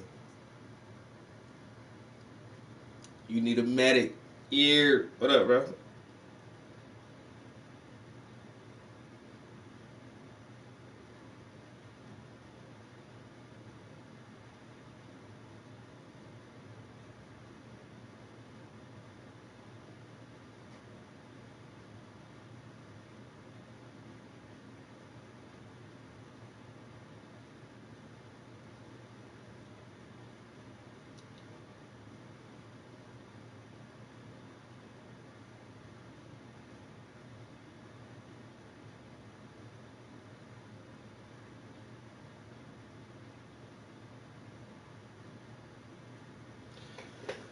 Alright, okay. I've been here almost 2 hours. And I did get a little bit painted on here. This canvas is pretty wet. There is some more I could do on it right now. And I think I may try to add a little bit of highlights to her hair. I have a few different palettes of paint on the floor, and I really need to use these stuff.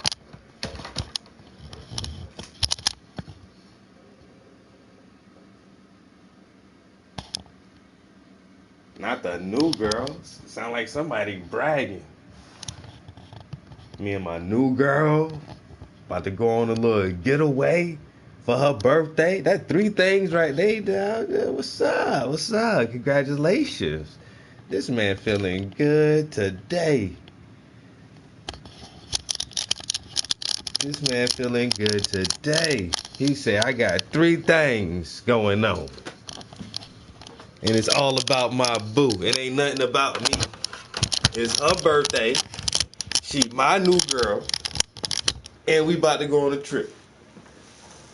I done worked overtime for the past 2 months to save up these stacks. I'm about to go blow it all on the coochie.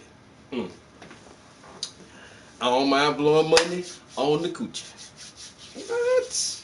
That she know how to cook. That's the end all be all. If you happy, I'm happy. You love it, I love it. If she can cook.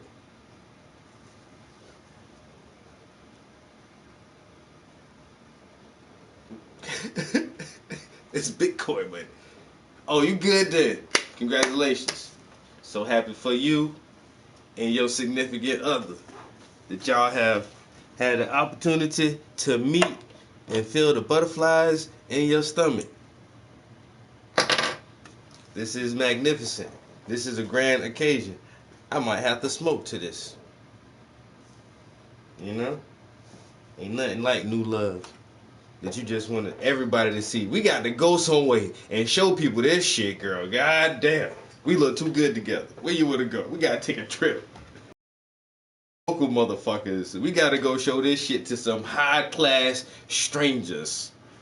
Show them how good we look together. Spending all this bread on the coochie. Ah, if she can cook, I'll take her on the trip. Nobody make a roast chicken like that. My mama don't even cook rice that good. Shit.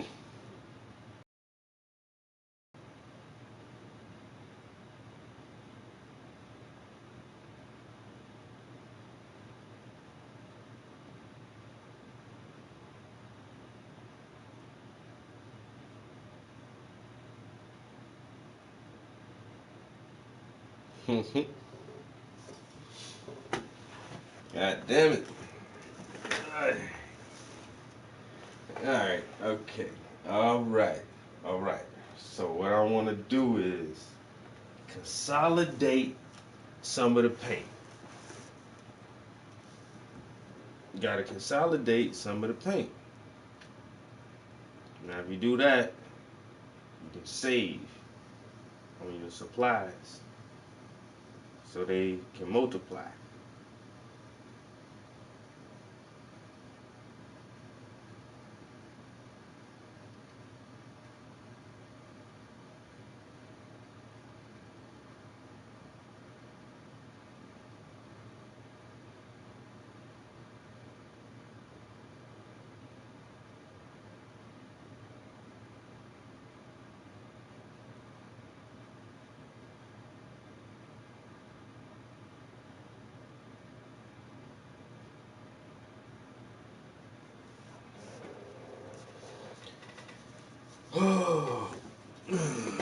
Gotta whip it in the kitchen.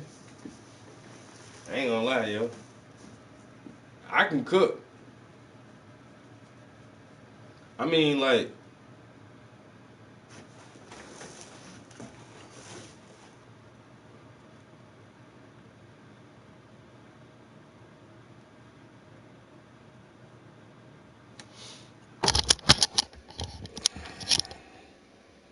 it's hard to see, but that was my breakfast the other morning. Shoot, some pancakes, some eggs, some bacon, some strawberries. That's how man.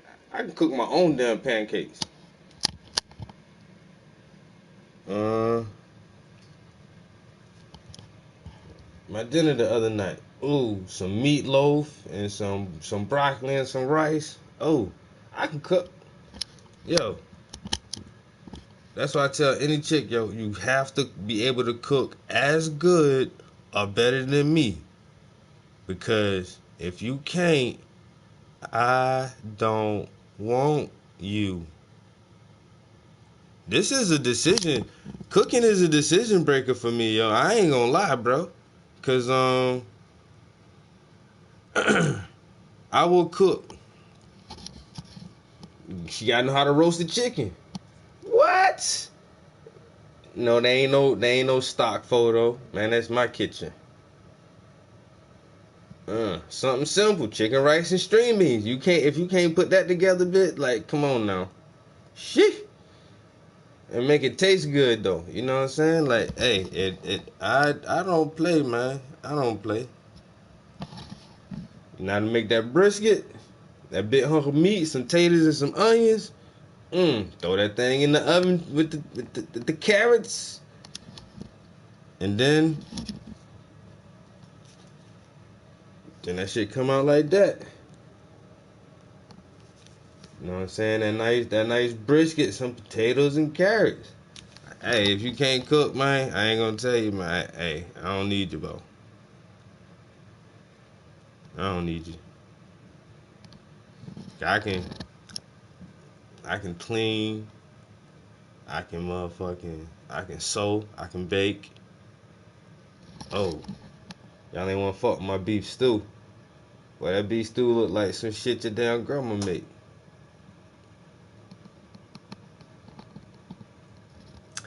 Me and Boo Boo Kitty, we broke up, man. Boo Boo Kitty, I miss you. My pho soup. Oh boy, that chicken pho soup, man.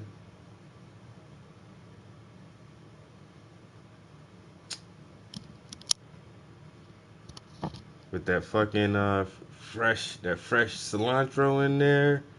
You know what I'm saying? Some fresh chopped onions, some fresh chopped mushrooms. Come on, man. You gotta know how to cook. That's enough. I ain't gotta show no more. I ain't gotta prove myself.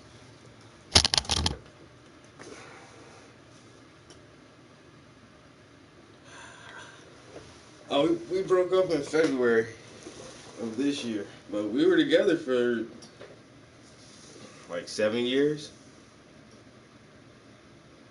We were together for a while, yo. Like 7 years, bro.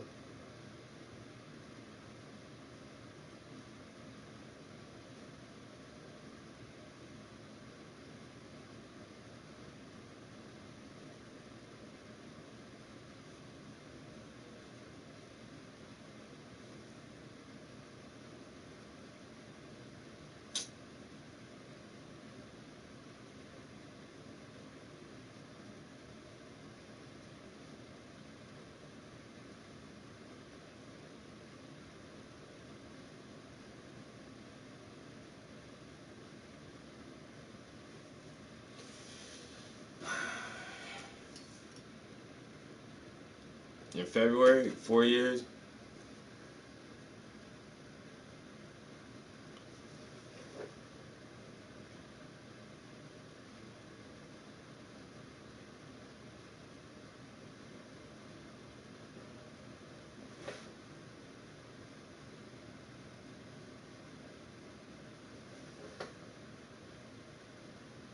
Boy, you crazy, boy. Boy.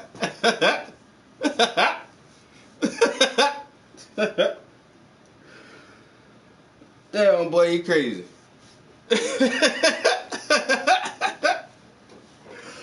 uh.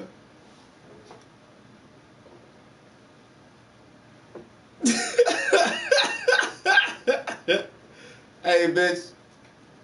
Me and my new bitch about to go out. I'll be back in a few days. Don't go in my fucking room.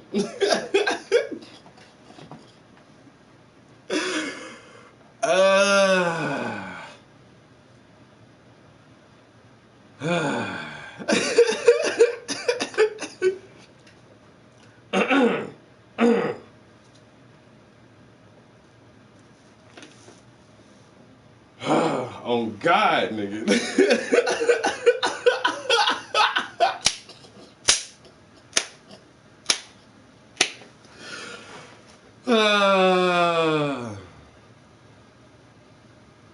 Facts. Oh shit. Bitch, you can't tell me I can't have no cunt over here. I pay rent too, motherfucker. Shit. This shit my place too. I'll be out here in 2 weeks. Shit. I'm tired of you anyway. What you cooking for dinner tonight? Oh. Alright, consolidate some paint because I hate to waste this shit, man. This paint expensive, man. My paint be costing that bread, man. Alright. I got paint. I just got paint flopping around, like literally flopping around. I got paint stiff as shit. Then I got more paint. Man, this is somewhat wasteful. I don't like being that way.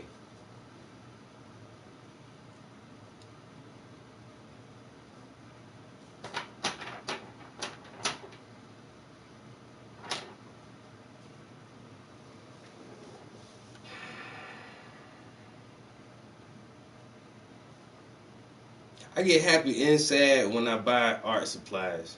Cause I'm like, yo, I got some new shit. But that shit be expensive as fuck, bruh. Like, damn. Y'all got I got this one color and I love this shit, man. It's one of my good blues, man. My goddamn my chromium. Oh no, this is Azul Cerulean. Cerulean blue. Yo, this little tube right here. This little tube of paint. This shit is 1.25 ounces. This shit was $32. I can almost get me a real ounce. Like, nah, I can't get a real ounce for that. But I'm just saying, in comparison to other things I would normally pay $32 for,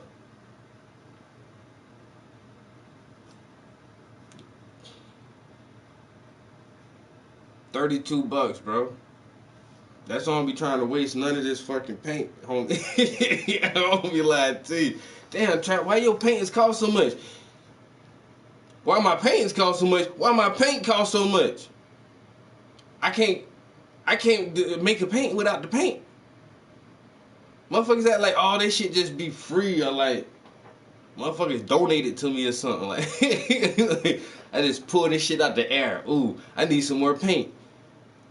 Hey, that shit don't work like that. I go to motherfucking Michael's and Hobby Lobbies and all these places, and I be trying to catch it on sale, but you know what I'm saying? Sometimes you gotta pay full price.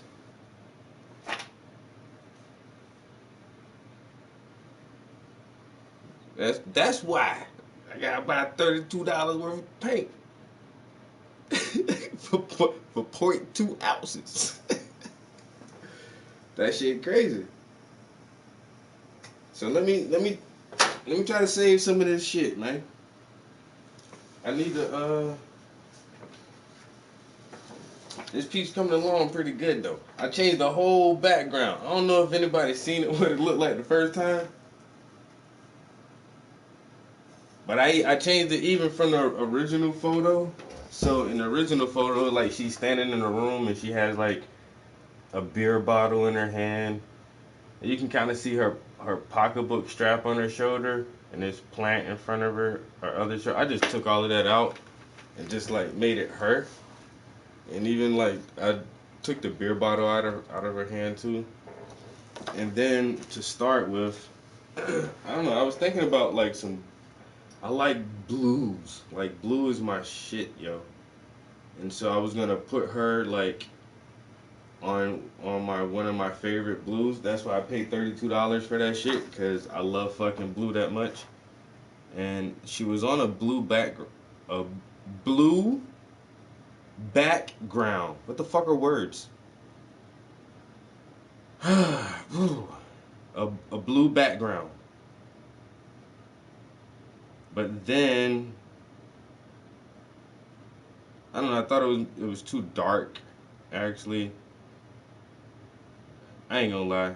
One of my friends said, well, it looks too dark. Then I started looking at that shit like, fuck you mean it looks too dark? And I was like, you know what? That blue is kind of too dark. So it started out like this. Damn, this PlayStation camera. Let me rub it. Carolina blue, man. I'm telling you, man, blue is such an awesome color. Can't even get it in there. Get the details. Anyway, but you can see, like, it was kind of like blue and pink. Like a bluish, pinkish background. Crap. Such a terrible camera. Can't even see it. Anyway, the background was dark. It was dark blue. Now it's pink and yellow with some white in it. Put some bright in it. Yeah, that shit was dark, son, like nighttime. But now it's like daytime. So I better not scroll through all my photos in here, man. I might embarrass some people, cause I ain't gonna embarrass myself. I'm just saying. Everybody not ready for everything in my phone. Everybody not ready for everything in my phone. Alright.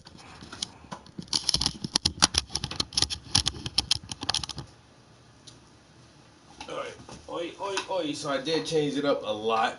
That's way too low. My bad, guys. Don't do that. But yeah, like blue is like that shit is blue. That's blue. That's blue. That canvas back there has a lot of blue in it. That's blue. Like like I just fucking I love blue, yo. One of my favorite colors. I don't wear a lot of blue, believe it or not, like in my everyday wardrobe and fashion. Like blue is definitely not my go-to color by any means. Like I don't have a lot of blue clothes or shoes or shit like that, but like when I paint, I like seeing blue, yo. Shit makes me feel good. So yeah, the portrait looks extremely different from the photo. I was even gonna do something different with her shirt, like I don't know, make her shirt like something else maybe. And then that's why I didn't do it because I really couldn't think like what the fuck else could I do with her shirt to make it more interesting. But then like her having something else on her shirt, would that really add or subtract to the piece?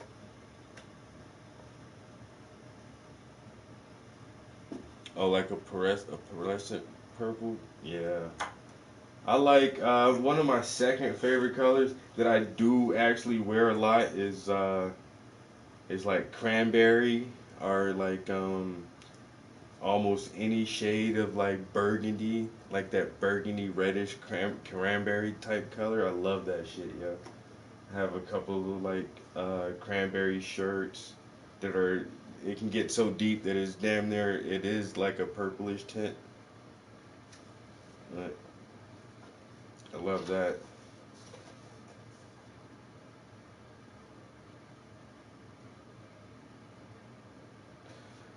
And I will wear that shit. Burgundy. It's a nice color, yo. Burgundy's a good color. And I've always wanted a burgundy vehicle. I've had several cars and just never. I'm frugal. I buy what I can afford, not what I want. I've never actually have. I don't know. I guess those kind of go hand in hand. I want what I can afford, and I guess that's all. But I wouldn't mind having a burgundy car. I just never bought one. Like I have two cars now, but both of them are kind of like that goldish champagne color, like that standard, like off the lot, standard edition. Um, I got a Chevy Monte Carlo, and I got a Chevy Equinox. And both of them are just like some old pieces of shit. They're my pieces of shit, and they're gold.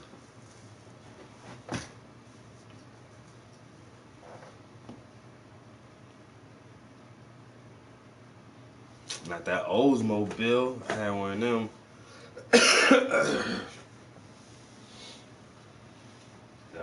The Cutlass. I think I'm gonna take the paint off the paper. Oh. Shit, man. Shit, bro. Come here. No. My motherfucking charger cord just went in the paint, like in that shit, son. Like this shit got paint everywhere now. But I'm trying to get the paint.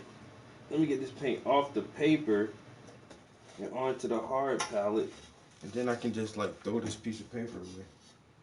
I'm gonna need one of these.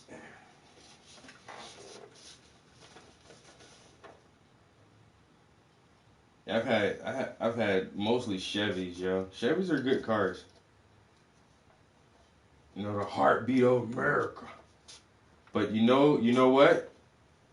What is the car company that is basically taking over everything right now?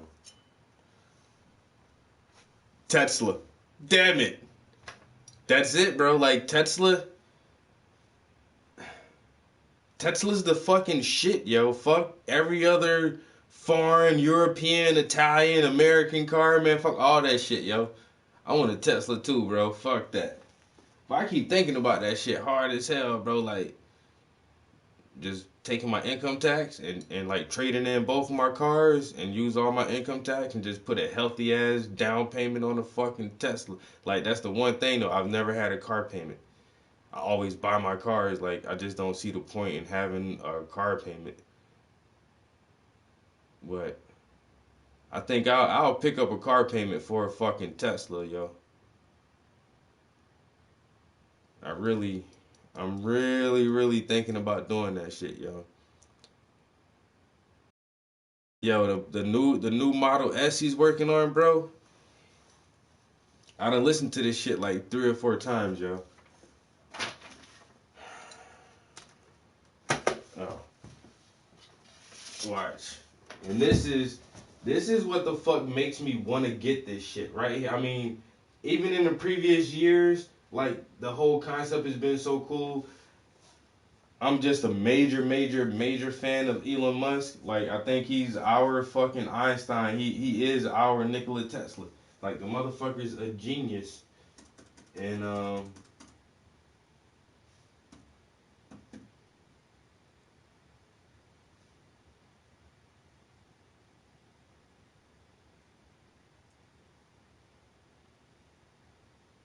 I've listened to this shit right here like 6 or 7 times already.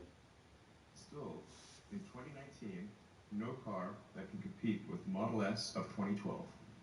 It's 7 years later. Still waiting. Still, in 2019, no car that can compete with Model S of 2012. It's 7 years later. Still waiting.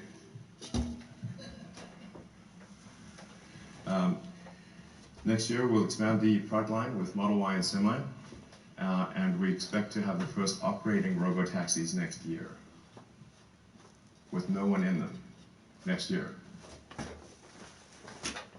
It's always difficult to, like, when things are on an exponential rate of improvement, it's very difficult to kind of wrap one's mind around it because we're used to extrapolating on a linear basis. But when you've got massive amounts of like, as the hardware, massive amounts of hardware on the road, the cumulative data is increasing exponentially. The software is getting better at an exponential rate. I feel very confident predicting autonomous robo-taxis for Tesla next year. Not in all jurisdictions because we won't have regulatory approval everywhere.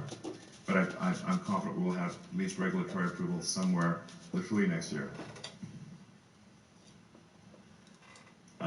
So any customer will be able to add or remove their car to the Tesla network. So we expect this to operate is sort of like a combination of maybe the Uber and Airbnb model. So if you own the car, you can add or subtract it to the Tesla network. Yo, Creation, what's Tesla up, bro? Take 25 or 30% of the revenue, and then in places where there aren't enough people sharing their cars, we would just have dedicated Tesla vehicles. So when you use the car, we'll show you our ride-sharing app. So you'll be able to summon the car from the parking lot, get in, and go for a drive.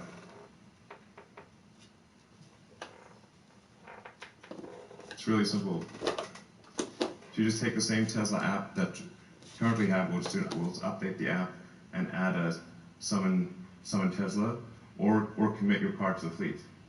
So it's either summon your car or summon a Tesla or add or subtract your car to the fleet. You'll be able to do that from your phone. Like, typically the use of a car is about 10 to 12 hours a week. So most people will drive 1.5 to 2 hours a day, typically 10 to 12 hours a week of total driving. But if you have Shit, I'm doing good, bro. Got my YouTube live back so I can chill with you guys in the studio, you know what I'm saying? Chop it up, spread some of that good art, some of that good education. And so I can get some of that good art and education from you guys. Don't a whole lot of shit change with me, bro. Still just, hey, man. Come swinging through like your neighborhood Spider-Man.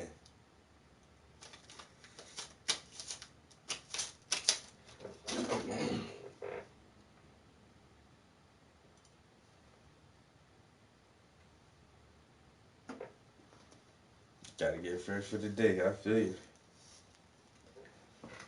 But yeah, Elon is saying that with the new Teslas, they're just gonna have an addition to the app where you can add your car to the fleet. And if you put your car, well, let him finish explaining this shit, yeah. Car that can operate autonomously, then most likely you'd have that car operate for a third of the week or longer. So there are 168 hours in a week, so probably you've got something on the order of 55 to 60 hours a week of operation, maybe a bit longer. So the fundamental utility of a vehicle increases by a factor of 5. So you look at this from a macroeconomic standpoint and say just, if this was like if we were operating some big simulation, if you could upgrade your simulation to increase the utility of cars by a factor of 5, that would be a massive increase in the economic efficiency of the simulation. Just gigantic. So we'll do Model 3, S3 and X as taxis, but we made an important change to our leases. So if you lease a Model 3, you don't have the option of buying it at the end of the lease. We want them back. If you buy the car, you can keep it, but if you lease it, you have to give it back. And as I said, where in any locations where there's not enough supply for sharing, Tesla will just make its own cars and add them to the network in that place. So the current cost of a Model 3 robo-taxi is less than $38,000. We expect that number to improve over time.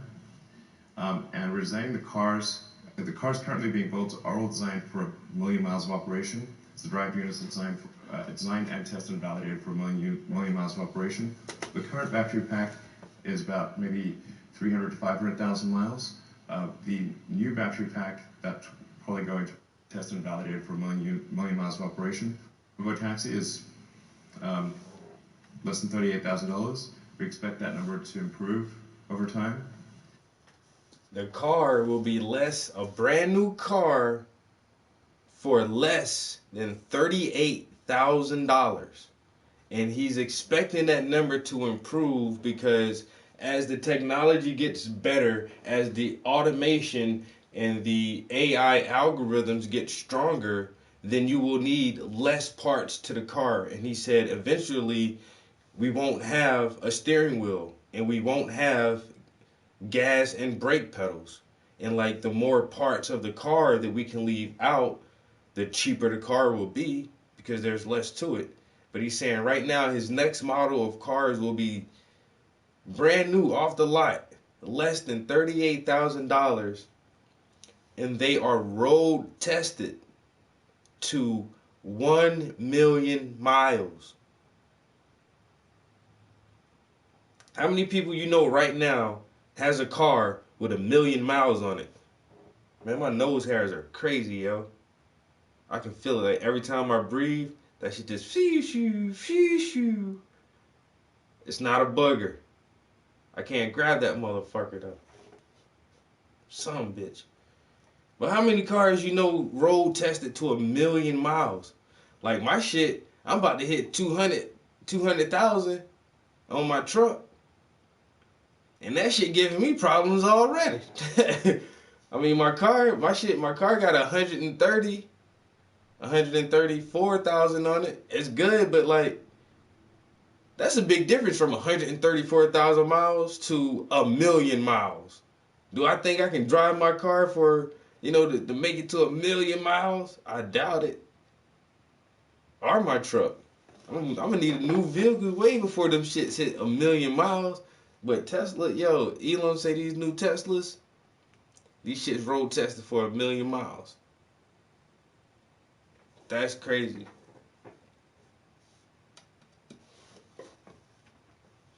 And we're designing the cars currently being built are all designed for 1 million miles of operation. So the drive units are designed and tested and validated for 1 million miles of operation.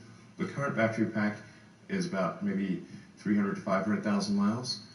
The new battery pack that's probably going to production next year is designed explicitly for 1 million miles of operation. The entire vehicle, battery pack inclusive, is designed to operate for 1 million miles with minimal maintenance. So we'll actually be adjusting tire design and really optimizing the car for a hyper-efficient robo-taxi. And at some point, you won't need steering wheels or pedals, and we'll just delete those. So as these things become less and less important, we'll just delete parts. Just they won't be there. You could say like probably 2 years from now, we make a car that has no steering wheels or pedals. And if we need to accelerate that time, we can always just delete parts, easy.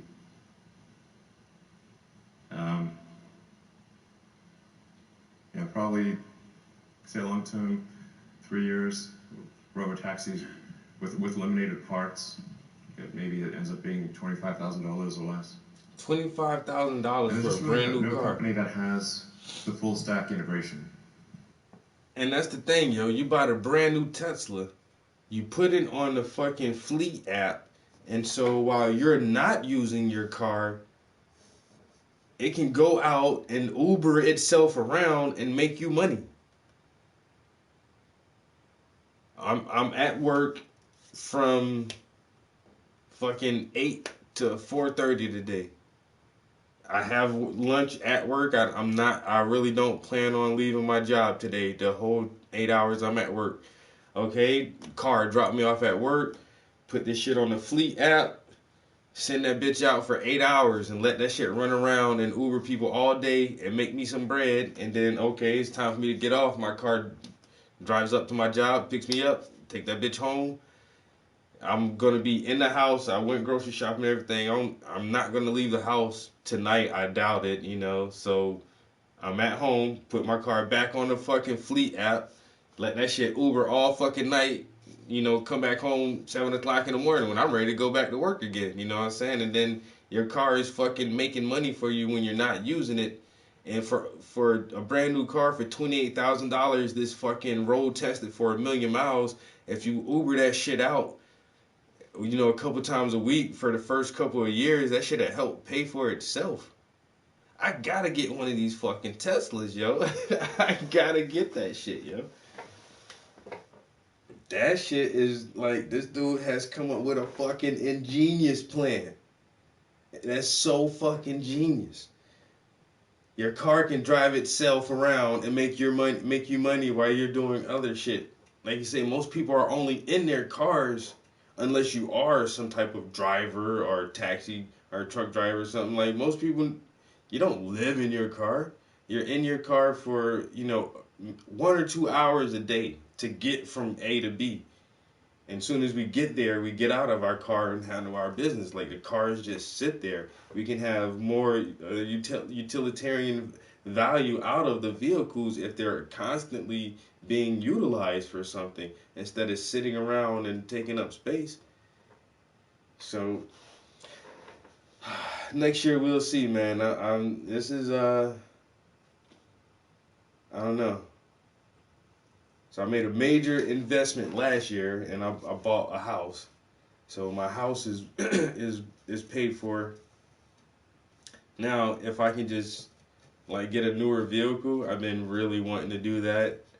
But the only thing is, like, I need a vehicle big enough to help transport my art because I do move a lot of art, and I've had to rent like vehicles to help move a lot of my art at one time over a large distance, but I really hate doing that. And right now, like, I'm like semi-famous, kind of a little bit, but not really. So I still got to do a lot of like legwork myself, and like some of the physical shit that comes with being an artist, I still have to do it like myself because I can't afford to pay other people to do it.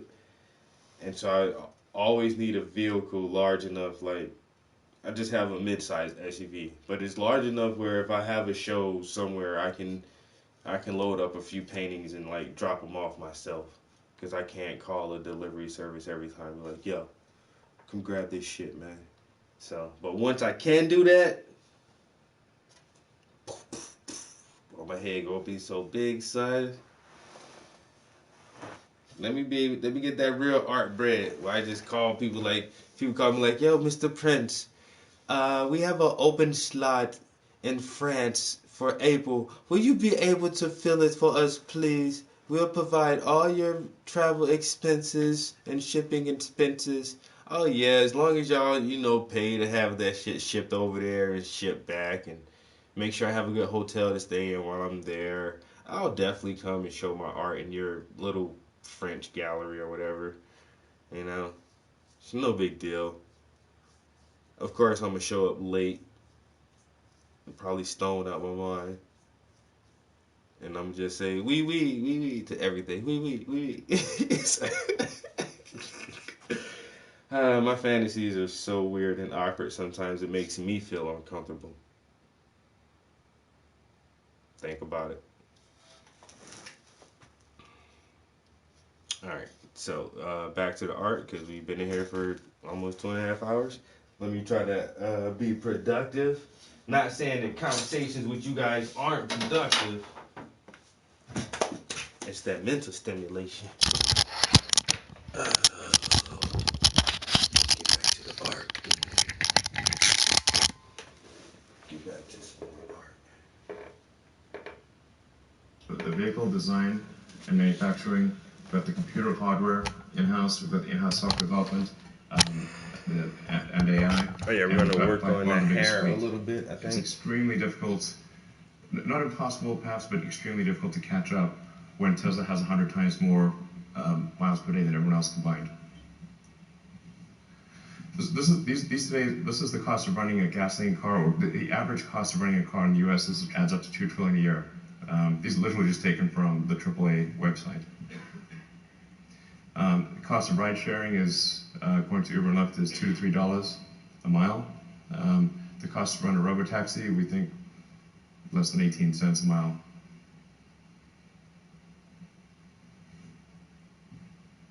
And dropping. Like this would be current. This is current cost. Future costs will be lower. You say, what would be the probable gross profit from a single robotaxi? We think probably something on the order of $30,000 per year, and this assumes that 50% of the miles driven are not useful. So this is only at 50% utility. Turn this other light on. From our standpoint, if you fast forward a year, just look maybe a year and 3 months, but next year for sure, we will have over 1 million robotaxis on the road. This motherfucker said in 2020 there will be 1 million robot taxis on the road. That's all it takes. You say what is net present value of a robotaxi? Probably on the order of a couple $100,000. The net value is a couple $100,000. It's a good deal. Any questions? The net value it can bring in is a couple $100,000, but you're only going to spend $28,000 on it. How do you only spend $28,000 and then make a couple $100,000 over the next few years? Sounds like a pretty good deal to me. I really want one of the Model 3s. Places. Oh man, I am not smart enough to know that. I do not know that. See if we can find out works. Narcan. See if we can find out how Narcan works. How does Narcan work? That's amazing though that they figured out something that can stop people from where else? In the middle of an overdose. What else do we have that in? Pulp Fiction. Remember with the needle to the heart? Remember that? Woo! What a scene. You know what? I was asking someone about that recently, and that is total bullshit. That is like Quentin Tarantino just making something up. That's not a real thing. I'm glad he did. It's a dramatic scene. It was fucking awesome. Yeah, it was pretty crazy. I mean, if you could shove a fucking needle in the middle of your heart and pump that stuff in, like, whoa, and she pops up to life with a needle out of her chest. Yeah. That's in real life. It would have been a nasal spray to the nose. Yeah. But this is 1994. They didn't have that. They did, yeah. And so nowadays it's like firefighters, librarians. These are the people who are encountering opioid overdose victims.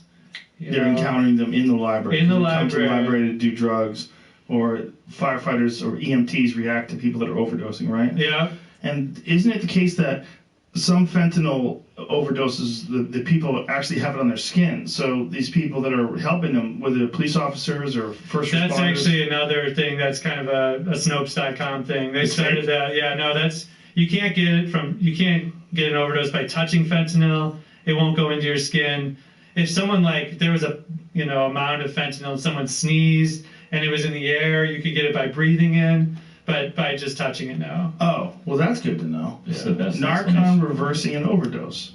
It says Narcan has a strong affinity to the opiate receptors, a stronger affinity to the opiate receptors than opioids like heroin or Percocet. So it knocks the opioids off the receptors for a short time. This allows the person to breathe again and reverses the overdose. Holy shit. So, man, that person needs a Nobel Prize. Yeah. Whoever came up with that. They need the exact opposite as the guy who sold the drugs to Prince. Yeah, exactly. They need love and respect. Yeah, that's an amazing discovery. So that's good to know, because we've actually, I think, probably repeated that. Someone told me that. Did I ever repeat that on the show? That people have to wear drugs or gloves when they're handling people with drug overdoses? I don't know.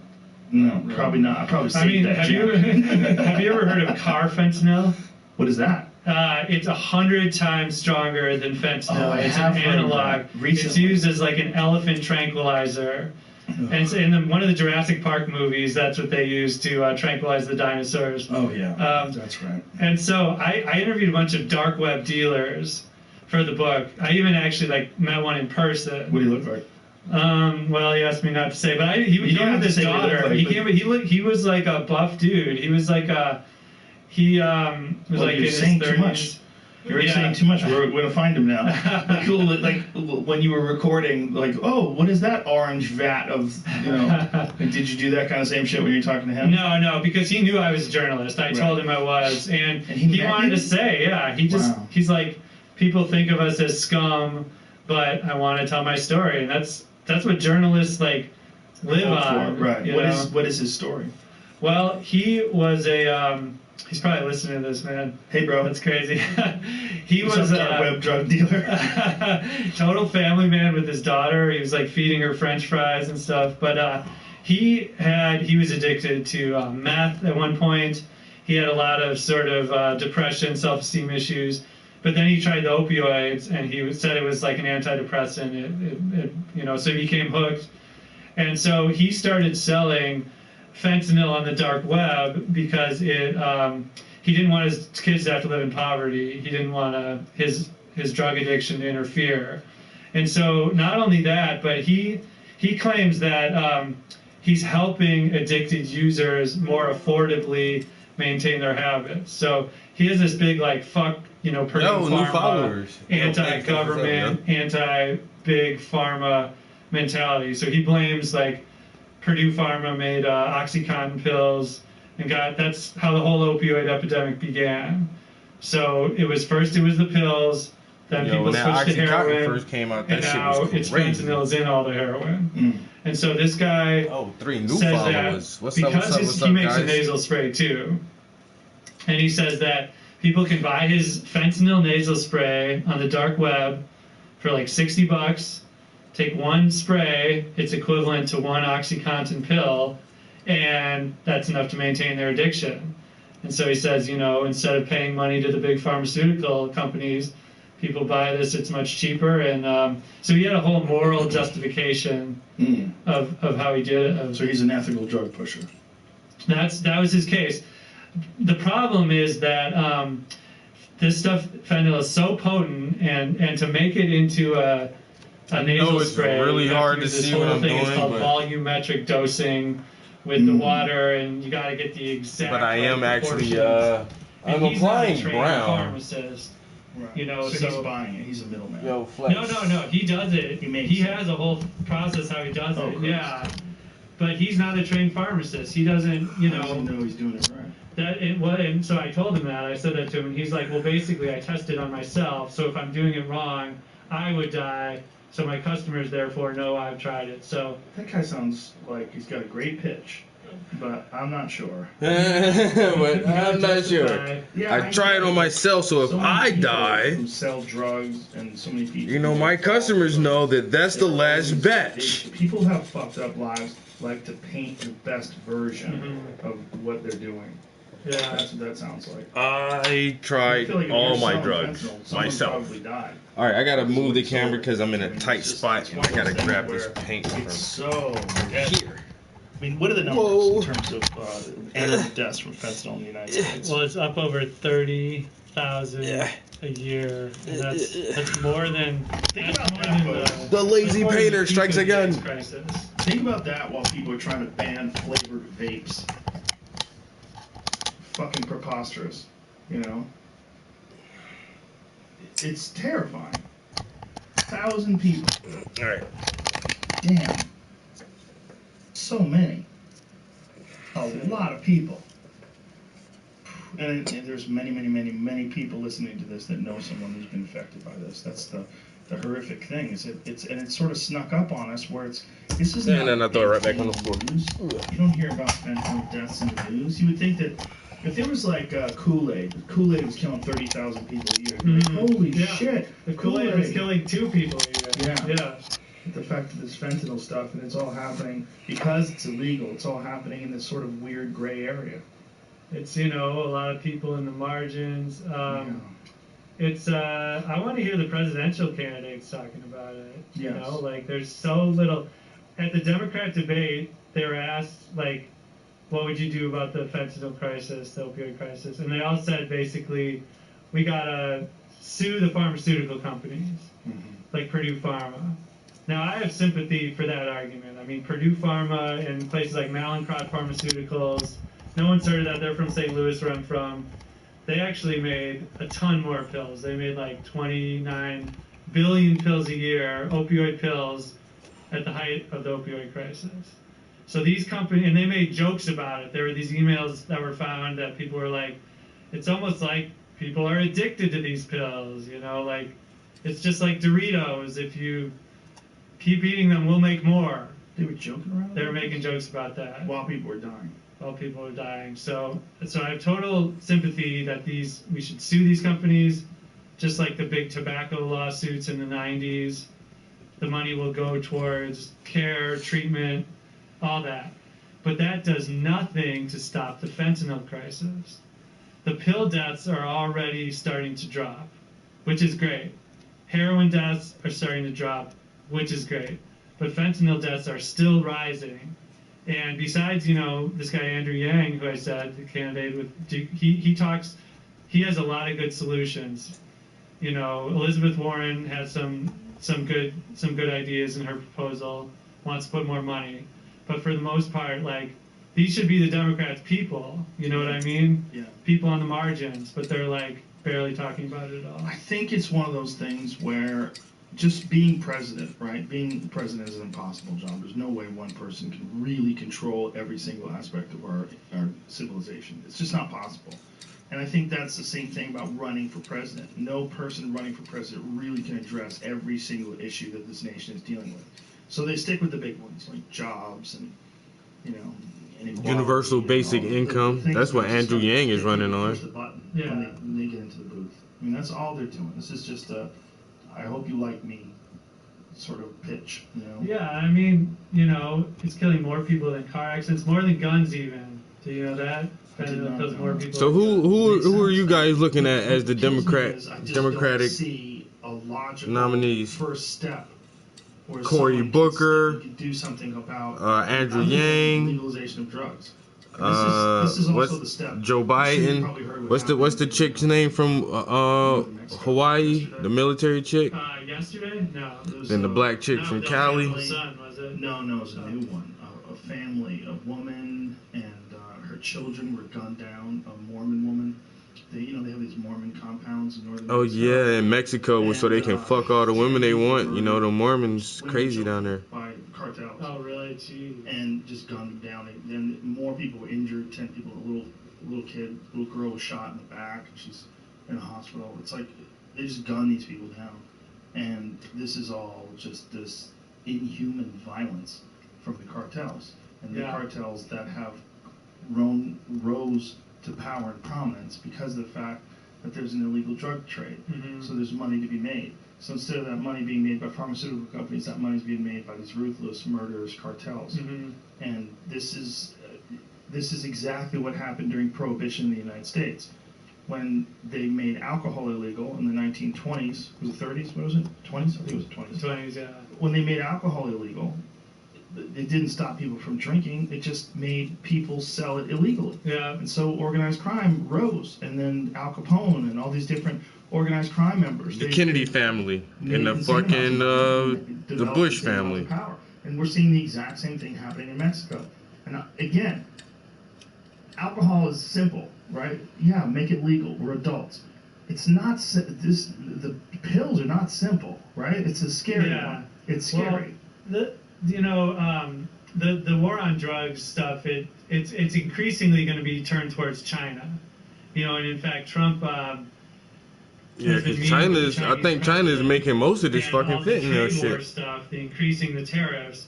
This is now tied into fentanyl. And so supposedly in a couple days, this might be out by then, but there's this announcement of a new partnership.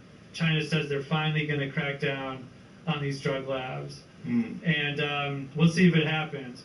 But the point is, like, we can do everything we want to try to, we can go to war with China over this issue.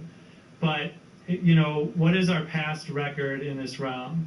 Like, the DEA helped kill Pablo Escobar, right? But since then, there's more cocaine coming out of Colombia than there ever was before. Because they control that shit now. Nowadays. And that's why they couldn't let Pablo be the president, yo. Pablo about to be the fucking president, yo. Drug lord president, kingpin. He's like, fuck that. I'm running for governor. Coming into the US. Killed his ass. And there's every indication that if we do get China to stop this insane, like 90% or more of the illicit fentanyl comes from China, that if we do get them to crack down on it, the industry is going to go to India. And India is already starting to see these huge busts. Like, there's these Mexican cartel members getting busted in India for buying fentanyl. In India? Yeah. The thing is, like, China and India have the two biggest chemical industries when it comes to generics, kind of lower level chemicals and pharmaceuticals. The U.S. has the most profitable pharmaceutical industry because we make, like, the brand name drugs, things like that. But when you're talking about generics and stuff like vitamin C, acetaminophen, which is the drug in Tylenol, these are all made in China, place like India. And so they have this huge kind of brain trust of chemists. People go to university, they learn how to be chemists, and then a certain amount of them get into the illicit industry, right?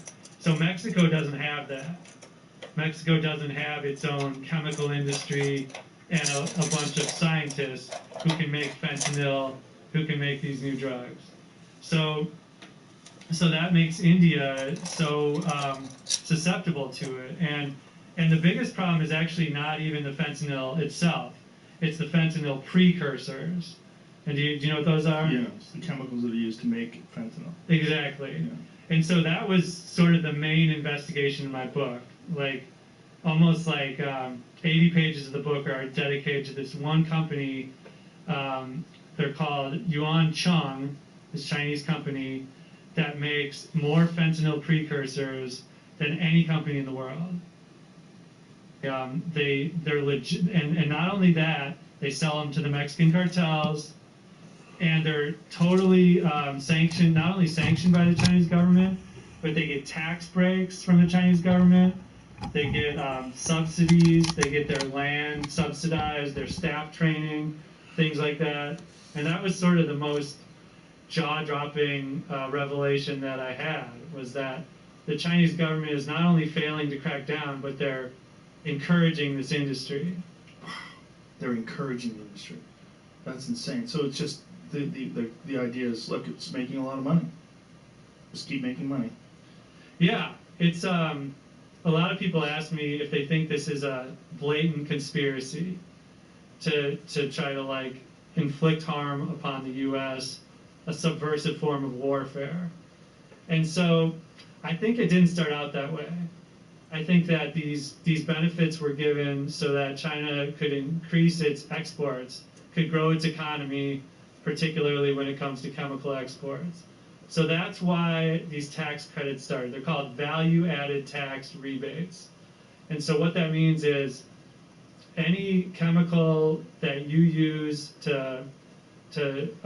any ingredients you use to make a chemical for exports, you can write off the cost of those ingredients when you export it. So basically, it's like a 16% tax rebate. And so they originally did that just to try to like improve their economy, improve their exports. But what's crazy to me now is that last year, in the middle of the trade war, this was at the height of when you heard about the trade war every day. You know, Trump was raising tariffs and doing this and that. Right at the height of that, China increased the tax rebate for fentanyl from 9% to 10%. So it was almost like seemed like a thumb in the eye. Right. You know, like for fentanyl. Yeah. It's, I don't know. Yeah, it definitely seems like a big fuck you. Yeah. Yeah. Wow. This is what's crazy about this, is that what you said before, no one running for president is talking about it. The president has talked about it briefly, you know, but it's not, I don't see any movement. I don't see any big steps being taken. I don't know what big movements could be taken. I mean, how do you eradicate this stuff? Well, have you heard of medication-assisted treatment? This is like what I was talking about, Suboxone, methadone, and there are these opioid blockers too. Mm-hmm. So there are all these drugs for low-level opioids. So you take your daily Suboxone shot, and you don't crave fentanyl, you don't crave heroin anymore. But it can't just be the drugs. You know, you see in TV shows or whatever, just this line of people, and you know they go back out on the street, and then they're get back to whatever they were doing. But medication-assisted treatment combines that with traditional counseling and therapy, because a lot of times it's not just chemical hooks.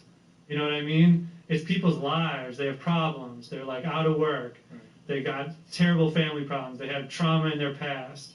And if you can unravel those problems, really get to the heart of things, people can quit all the time. There's another method that is not widely discussed, but it's incredibly effective, and that's Ibogaine. I've heard about that. Yeah. Well, I know many people that have kicked pills because of Ibogaine, kicked booze, kicked self-destructive habits because of it. And is it a root or something? It's a plant from Africa, I believe. It's from the iboga plant, and I believe it's. See if that's from Africa. I don't want to be wrong about this. It's legal in Mexico, and a friend of mine, my friend Ed Clay, went down to Mexico because he had an issue with pills. He hurt himself. Oh, really? Got on pills. Was really fucking up his life. Went down there, got treatment. Was so stunned by it that he opened up his own place down there to try to help people. Oh, really? Yeah. Wow. What part of Mexico? So I don't know. Substance derived from the plant. Yeah, African shrub called Tabernathe. Is that right? Tabernathe iboga, which is known for its psychedelic qualities and used in African spiritual ceremonies. Some claim it's something of a miracle cure for opiate addiction with minimal withdrawal symptoms. There's something that happens with Ibogaine when you take it, that it does something to rewire the areas of the brain that respond to opiates and that sort of are hardwired for addiction. It rewires them in a way that they have a very low recidivism rate, a very, very low, repeat addiction rate. Yeah, like psychedelics seems to be so much potential. There's this professor that I write about. His name is David Nichols, and he basically spent his whole career studying psychedelics as a way to help people beat cocaine addictions, alcohol addictions, even fight things like PTSD. And it was actually found that MDMA, ecstasy, is like this amazing drug for PTSD. Yeah, I've heard this. The MAPS is in the middle of it. Yeah, exactly. Yeah, they're doing these, they finally have gotten clearance to do these studies, And in some cases, just using MDMA one time Mm-hmm. is enough. And the term you used, it like rewires the brain. It's like resetting the hard drive, Yes. or like turning the computer off, turning it back on again. Yes. And I think it also changes the way people think about drugs, because these are not escape drugs in the same sense as heroin is, or fentanyl is, or cocaine is. Mm-hmm. These are drugs that sort of just give you a refocused perspective on reality itself. Yeah. And I don't need to tell you about DMT. yeah, it's another one. It's the same, but I mean, that's also, ayahuasca is also very successful for people to quit smoking, using it to quit alcohol, people that have real issues. It sort of gets to the heart. It lets you understand, like, hey, we're going to take you on a little journey into the mind and show you, through dimethyltryptamine, show you what's fucking with you. Right. And this is something that you've sort of stored away in the back of your brain. Right. It's rotten, and you're always ignoring it, but it's always there, so it flavors everything you do. Right. And psychedelics, one of the things that they do is they shine a bright light on all of those weird parts of the mind that we all have. We all have weird memories, or weird feelings, or weird, thoughts of inadequacy or self-hate, whatever it is, that cause us to be self-destructive and make poor choices. And a lot of times we're not even aware of it. These things sort of fester in your subconscious.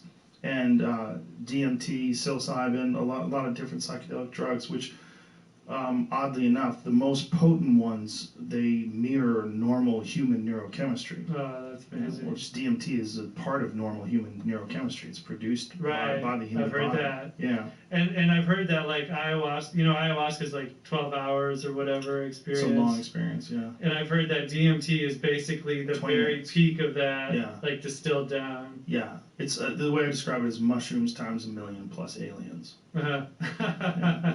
Did it have like a profound, like, lasting impact on you? Oh yeah. Yeah. It changes who you are. It just you're pre that thing, and then now you know. Now you know that there's a whole nother dimension to understanding and to experience. It's very, very, very different than the normal static world that we all live in. Yeah, there's this guy called Sasha Shulgin who, Sure. you know Sasha Shulgin. Yeah. So I got to go to the farm where he designed all his drugs, and he dedicated his whole career to trying to, discover new psychedelics that could be used as medicine. Mm-hmm. And so he took, like, the chemical structure of mescaline was one of his most often used. They're called the scaffolding effect. So it's like that's the chemical scaffolding, and so he would tweak little bits to try to come up with new drugs, sample a tiny bit himself. If it did nothing, took a little more till it had an effect. And he invented over 100 new drugs. He was working for Dow Chemical, the people who invented Agent Orange, at the start of his career, and he invented, like, psychedelics while working there that have, like, the Dow, Dow was, like, patented. And so he invented this drug that was known as STP, as a psychedelic. It stood for Serenity, Tranquility, and Peace, I think. And so this was like a hippie-era drug. And there was the Hells Angels actually got into selling it and distributing it. It was this crazy story. But the problem was the Hells Angels got the dosage wrong, so they gave everybody way too much. And there was this big protest in Golden Gate Park in San Francisco. It was called the Human Being, and they were protesting the banning of LSD that year. It was 1967. And so everybody went to the Golden Gate Park, took this stuff, this STP, in this really high dosages, and they all freaked out and ended up in the hospital. And so, what's it made out of? I don't know. It's some kind of not related to LSD. Is it available now? I'm sure it is. Yeah, in the dark web, I'm sure you could get it. Yeah. I don't know. It doesn't sound that great. Even in its regular proper dose, Sasha Shulgin has those books called PCAL and TCAL, which are basically cookbooks in how to make all the psychedelics.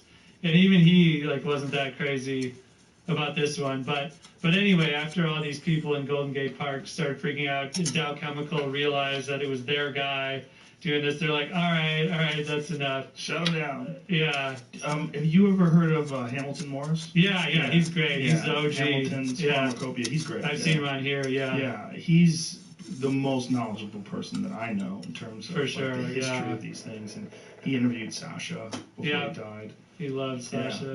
Yeah. He takes a scientific but yet a connoisseur's approach to drugs.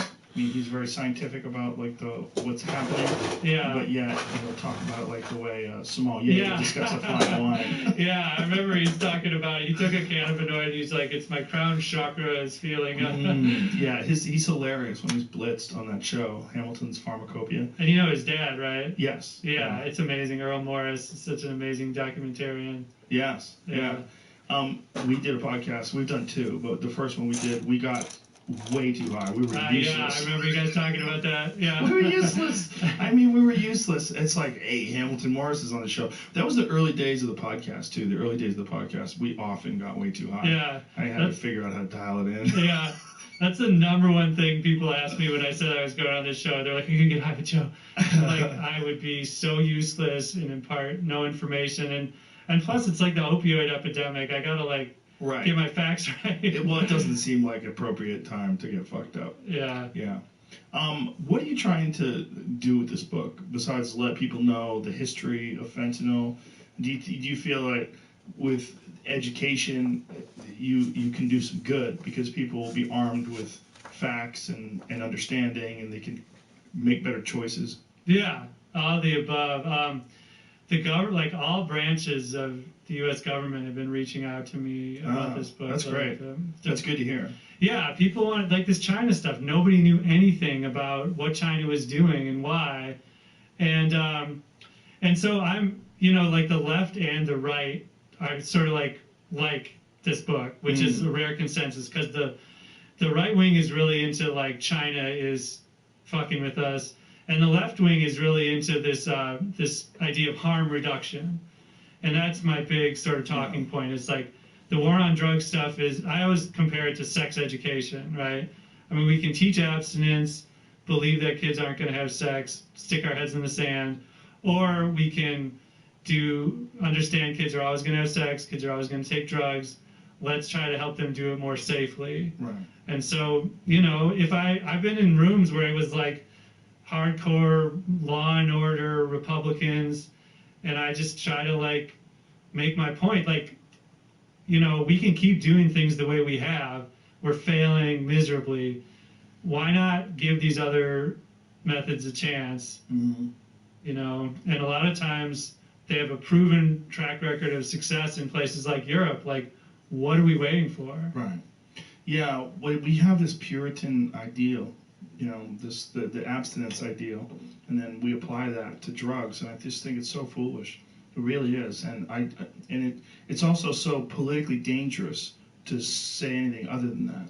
Yeah, I think it's the good news is the optimistic thing is that that's slowly changing. And a lot of people say, well, during the crack era, there's a lot of racism. People say during the crack era, it was all about lock these people up, criminalize the users, but now that it's the white politicians' kids who are dying from opioids, now all of a sudden this is a health problem, and this is something we need to address as a disease, and so there's no doubt that that's true, but at the same time the positive is that this is spilling into other realms too. So I went to North Dakota, this small town Grand Forks, where this 18-year-old kid overdosed and died on fentanyl.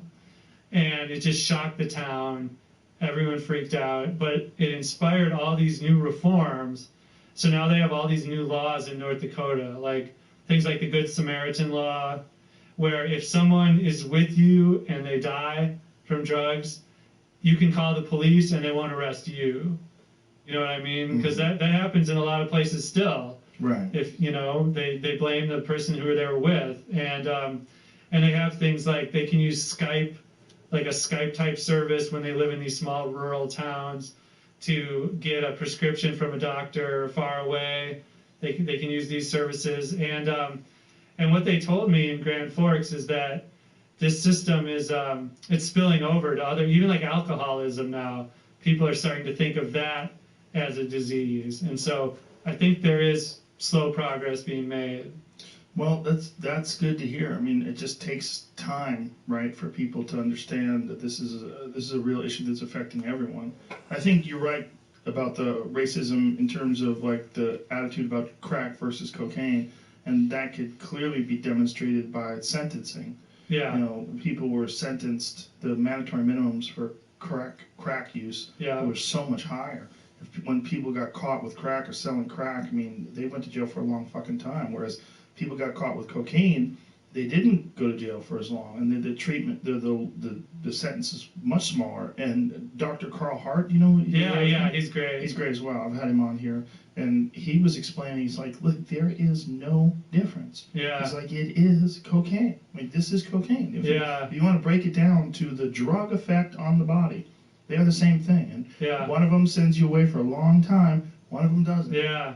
Well, for my book about West Coast hip hop called Original Gangsters, I interviewed Freeway Ricky Ross. Has he been on here? Yes, a couple times. Yeah. So he the original Rick Ross. The original Rick Ross. Real Rick Ross. The real Rick Ross, exactly. And his sort of the innovation of their era was called Ready Rock. And so before people preferred to smoke cocaine even before crack was invented.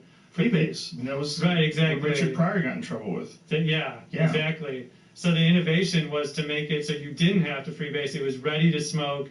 So they called it Ready Rock. And Eazy-E's first record label, his record label was called Ruthless, but they were going to call it Rock House Records, you know, for that reason. And so he was a crack dealer before he got in the music industry. Yeah, the Rick Ross story is the real Rick Ross story, I should say.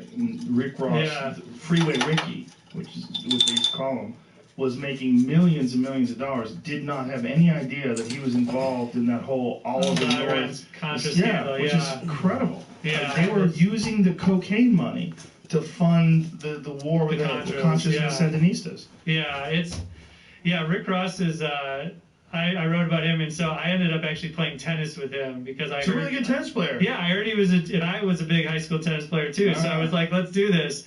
And he's got some years on me. I don't know how old I think he's maybe late 50s, but he was holding his own. We played on like a South Central tennis court somewhere, and he took some games off me. Definitely. Well, his story is incredible because they sent him away on the 3 strikes rule for life. And then while he was in jail, he learned how to read. Then he learned how to understand the law. And he started, like, literally taught himself to be a lawyer. And then realized, like, no, the way they used the law was incorrect and unlawful. 3 strikes means you get arrested for larceny. You get out, you get arrested for larceny. You get out, you get arrested for larceny. They did it in one swoop. So they gave him 2 charges at the same time, and then put him in for 3 strikes. And he was able to successfully prove that was wrong. And that's why he's out right now. Wow. He's so smart. One of the things he taught me that, you always hear about crack babies all the time in the 80s, like cover of Newsweek, crack babies. He was like, crack babies aren't real. That's not a real thing. He said that I hope I'm not speaking out of school, I think like his wife like maybe smoked crack while his son was in utero and never had any problems. And he's like, yeah, look around, do your research. Like, crack babies is not a real thing. That's crazy because I remember hearing that as well. Like, crack babies was a thing we were all worried about in the 80s. Oh my God, wait till the year 2000. All these crack babies are 20 years old. Yeah. Where are they now? Yeah. Where are they now? Maybe they're mumble rappers. Maybe that's what's going on. Maybe that's it. I shouldn't laugh at that. Yeah. You did though, because you understand real rap music. Oh man, I just worried that I about real hip hop. I know, the old man, right? I know, it's just so lame to be like the kids these days. I'm definitely that. That's who I am. Yeah, I'm embracing. Are you into hip hop? I was talking to someone. Okay, sure. Who's your kind of generation? Nas, huge Nas fan. Gangstar, love Gangstar. Of course, Biggie, Tupac. The classics. I mean, Big Daddy Kane. I love EPMD. Yeah, that's old school East Coast stuff. God, there's so many. It's just that era. It was like a couple of eras that I just listed, but is lyrical. Like Nas is my favorite, I think, because his lyrics, they're so intricate. You know, the way he words things, like you just go, oh shit. You know, you hear his lyrics, you just go, oh. Nas is like the king of. He's like the oh shit king. Yes, for lyrics, man, he's the best. Was it Rewind? What was the one where he played the whole song backwards? Oh yeah, like I know what you're talking about. Yeah. From the bullet going back into the gun all the way through the entire story. He starts at the end and then backs up the story. Amazing. He had some fucking classics. I think he's the best writer in all of hip hop. Yeah, well, you know, it's just his beats don't always hit me the right way, but he's got so many classics. He's earned like the right. But my big thing, because I did live in New York and I was an East Coast, you know, like music snob, and like Biggie is clearly the best ever. I got one for you. Let me find out if you're real. Cool G Rap. Oh yeah, he's the original. He's the best. He's undisputed, underground guy. Like people don't know. Yeah. Like you list like some of the greats of all time. People don't say Cool G Rap. Go back and listen to Cock Blockin'.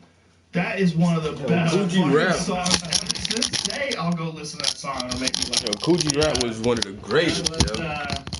Yeah, I mean that like 80s New York stuff is so much of it. Hill Street Blues. So intellectual, so amazing wordplay. Yo, how did he start talking about rap? But Cool G Rap, like his flow was like, all right, this is what I say, like,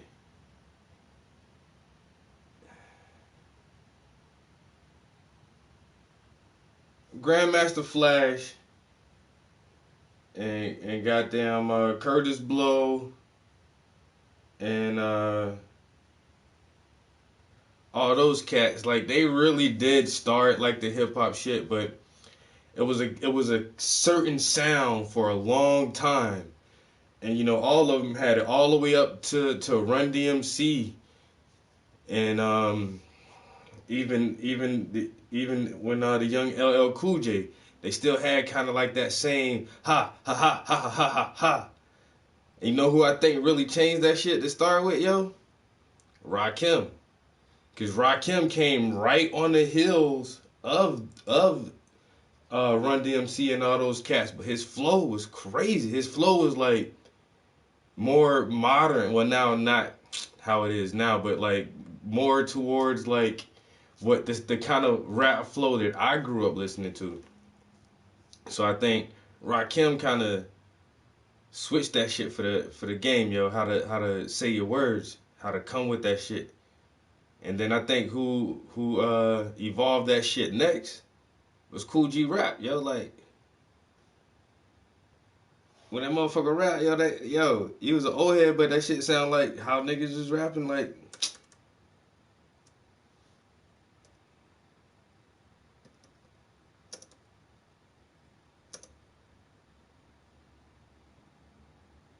Your Road to Riches, Hill Street Blues.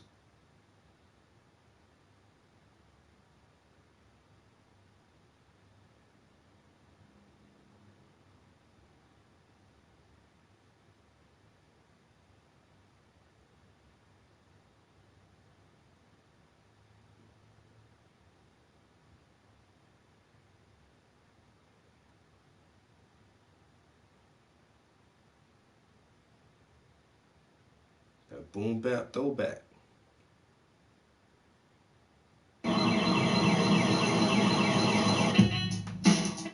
He got raided by the cops. I was playing and sleeping. Charles from his mommy is a rock flipper. Drug dealer, drive around looking hard, knowing he's sending their brothers and sisters to the graveyard. Every day is a main event. Some old lady limps. Okay, that's probably about as much as I can play of that shit, but his flow was already, like, his flow was different as hell, yo. Cool G Rap had a different ass flow.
All right, had to text somebody. My bad. Let's see.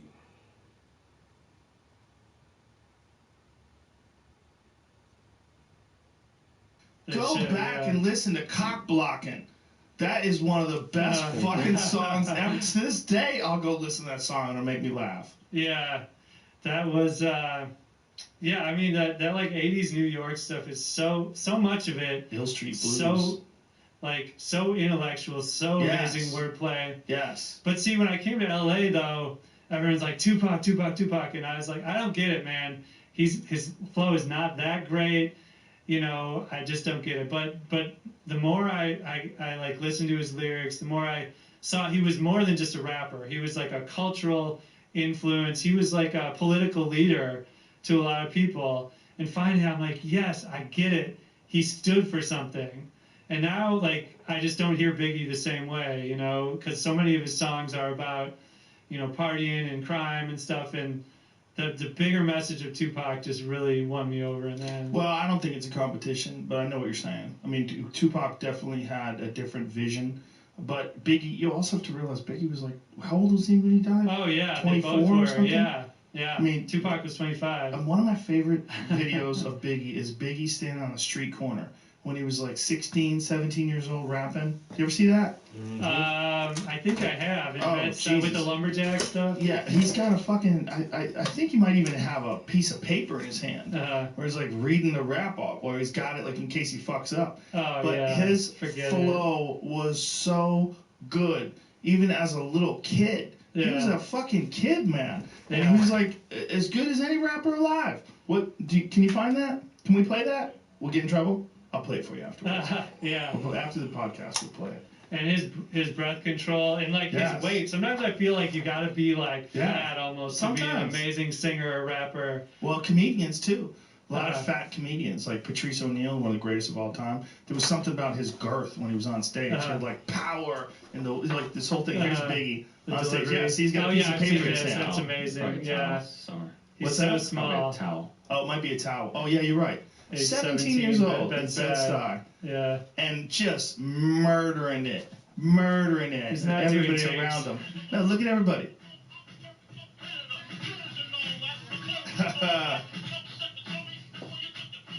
You know, I saw this early Tupac videos and heard early Tupac recordings, and his original style influence was actually Fresh Prince of Bel-Air. Yes. Well, remember when he was a dancer for Humpty Hump? Yeah, Digital Underground. Yeah. He was like in the background of the Humpty Hump dance. Yeah.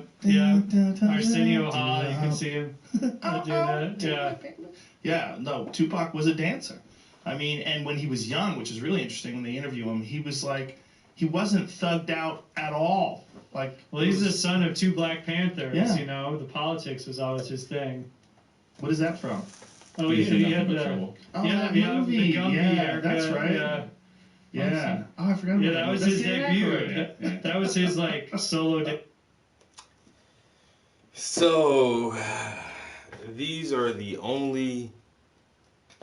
Ouch. These are the only 4 paintings that I have right now, and they're not even, 2 of them aren't even done. Wow, I just did that. Like, come here.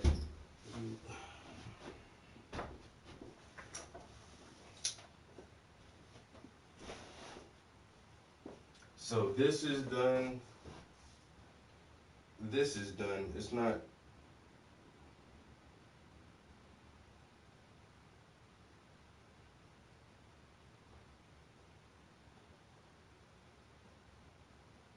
Paint on this one is so thick that I've been letting it dry for weeks now to make sure that it is nice and cured.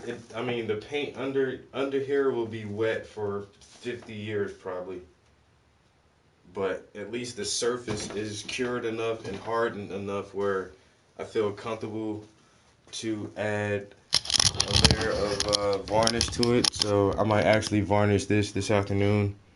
But you can see, like, this is some of the thickest paint I've ever put on a canvas. It's just like plop. It's like a plop of paint.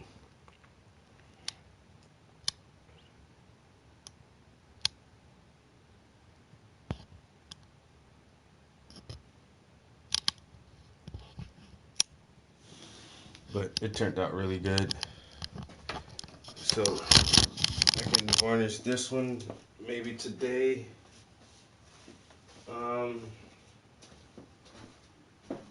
So yeah, these two are done. That one of me is not varnished. This one does have a varnish. This one is almost done.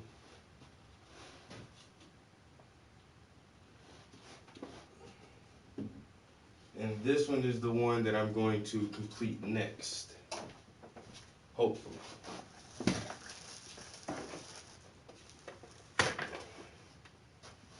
So, still working on this one. Just a classic, tasteful nude with a simple background of black and gold. Can't go wrong with that.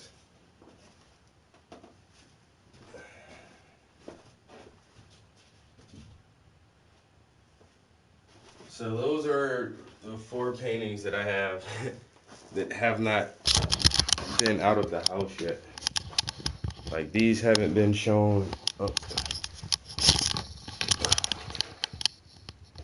These pieces haven't been shown anywhere, and I'm just trying to keep them for next year. In actuality, this piece here that's on the canvas now will be a part 2 to this piece right here. And so I do want to at least put a series together. I can add this to my nude series, and these are just like some standalone pieces just of beautiful black women that I like to paint. So, but I do want to put a little series together for next year, something called Self-Reflection, talking about God and consciousness, and self-reflecting upon our own ideas and thoughts of what we believe or hold to be truths about God and consciousness, which is very little because no one can prove God and no one really understands what consciousness is. So we can just talk about it a little bit, you know? Yep, just made that fall.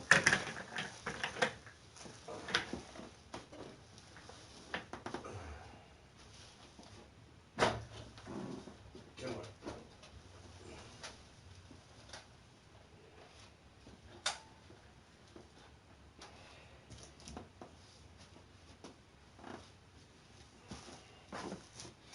So this right here is going to be another self-portrait, which I am getting tired of painting right now. A little tired of painting myself.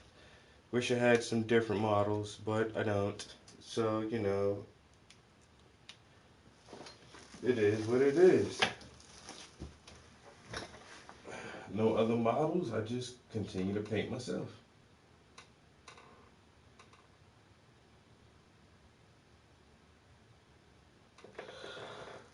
Oh well, I don't have a problem with it.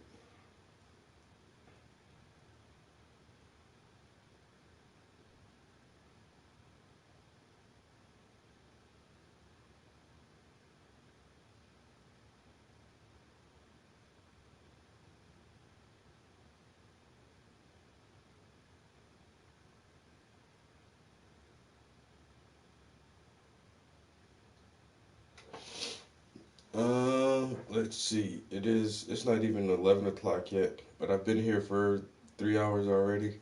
I might take a little break. I need to actually do some stuff for work. I have after school programs on Tuesdays, and I don't know what art project I'm gonna do for Tuesday coming up, so I did have an idea though. I did have an idea.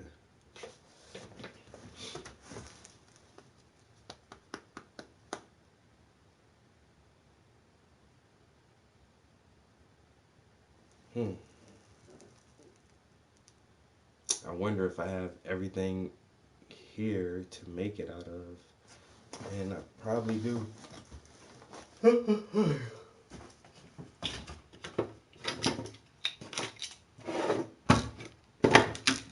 let's see.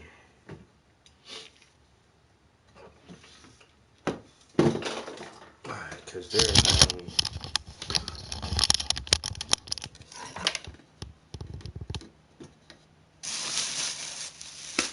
there's normally all kind of stuff in here. Oh shit, I got gold flakes pouring everywhere.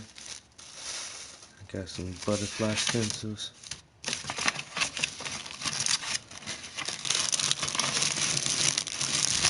What is this? Oh, I know what those are.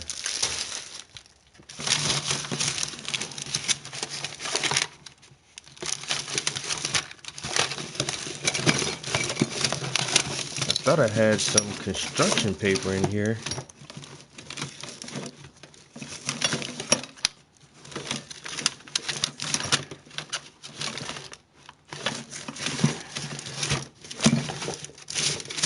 But I don't see.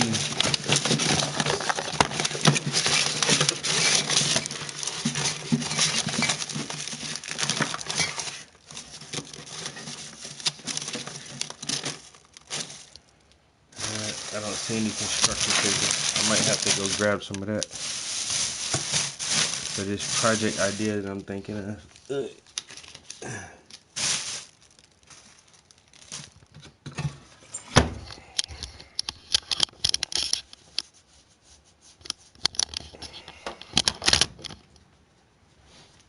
Alright, so let me get out of here for a little while, guys. I'm gonna take a break. I need to brainstorm on some, like I say, a project for the kids for Tuesday. I really think I have a pretty cool project in mind. I'm gonna need some construction paper so I can put this thing together though. So I'll probably run over to like Family Dollars or something and grab a little pack of construction paper, and I'm gonna need, well, I got glue, and I'm gonna need markers. I got everything I need. Yeah. Alright. And then later on today when I come back in here, we're gonna start applying some color to this canvas. It's been sitting like this for a few months now. So I'm ready to go ahead and actually begin working on it and get it out of this drawing stage. And so that's all it is on it so far, is like me topless. Hey, hey. And the background is going to be another major abstract piece. Very similar to that background. So I'm going to keep working with these abstract backgrounds for a minute and see where that takes me, because I like doing that. Alright, the speaker's off, the heater's off, that light is off, this heater is off. Let's turn this laptop off.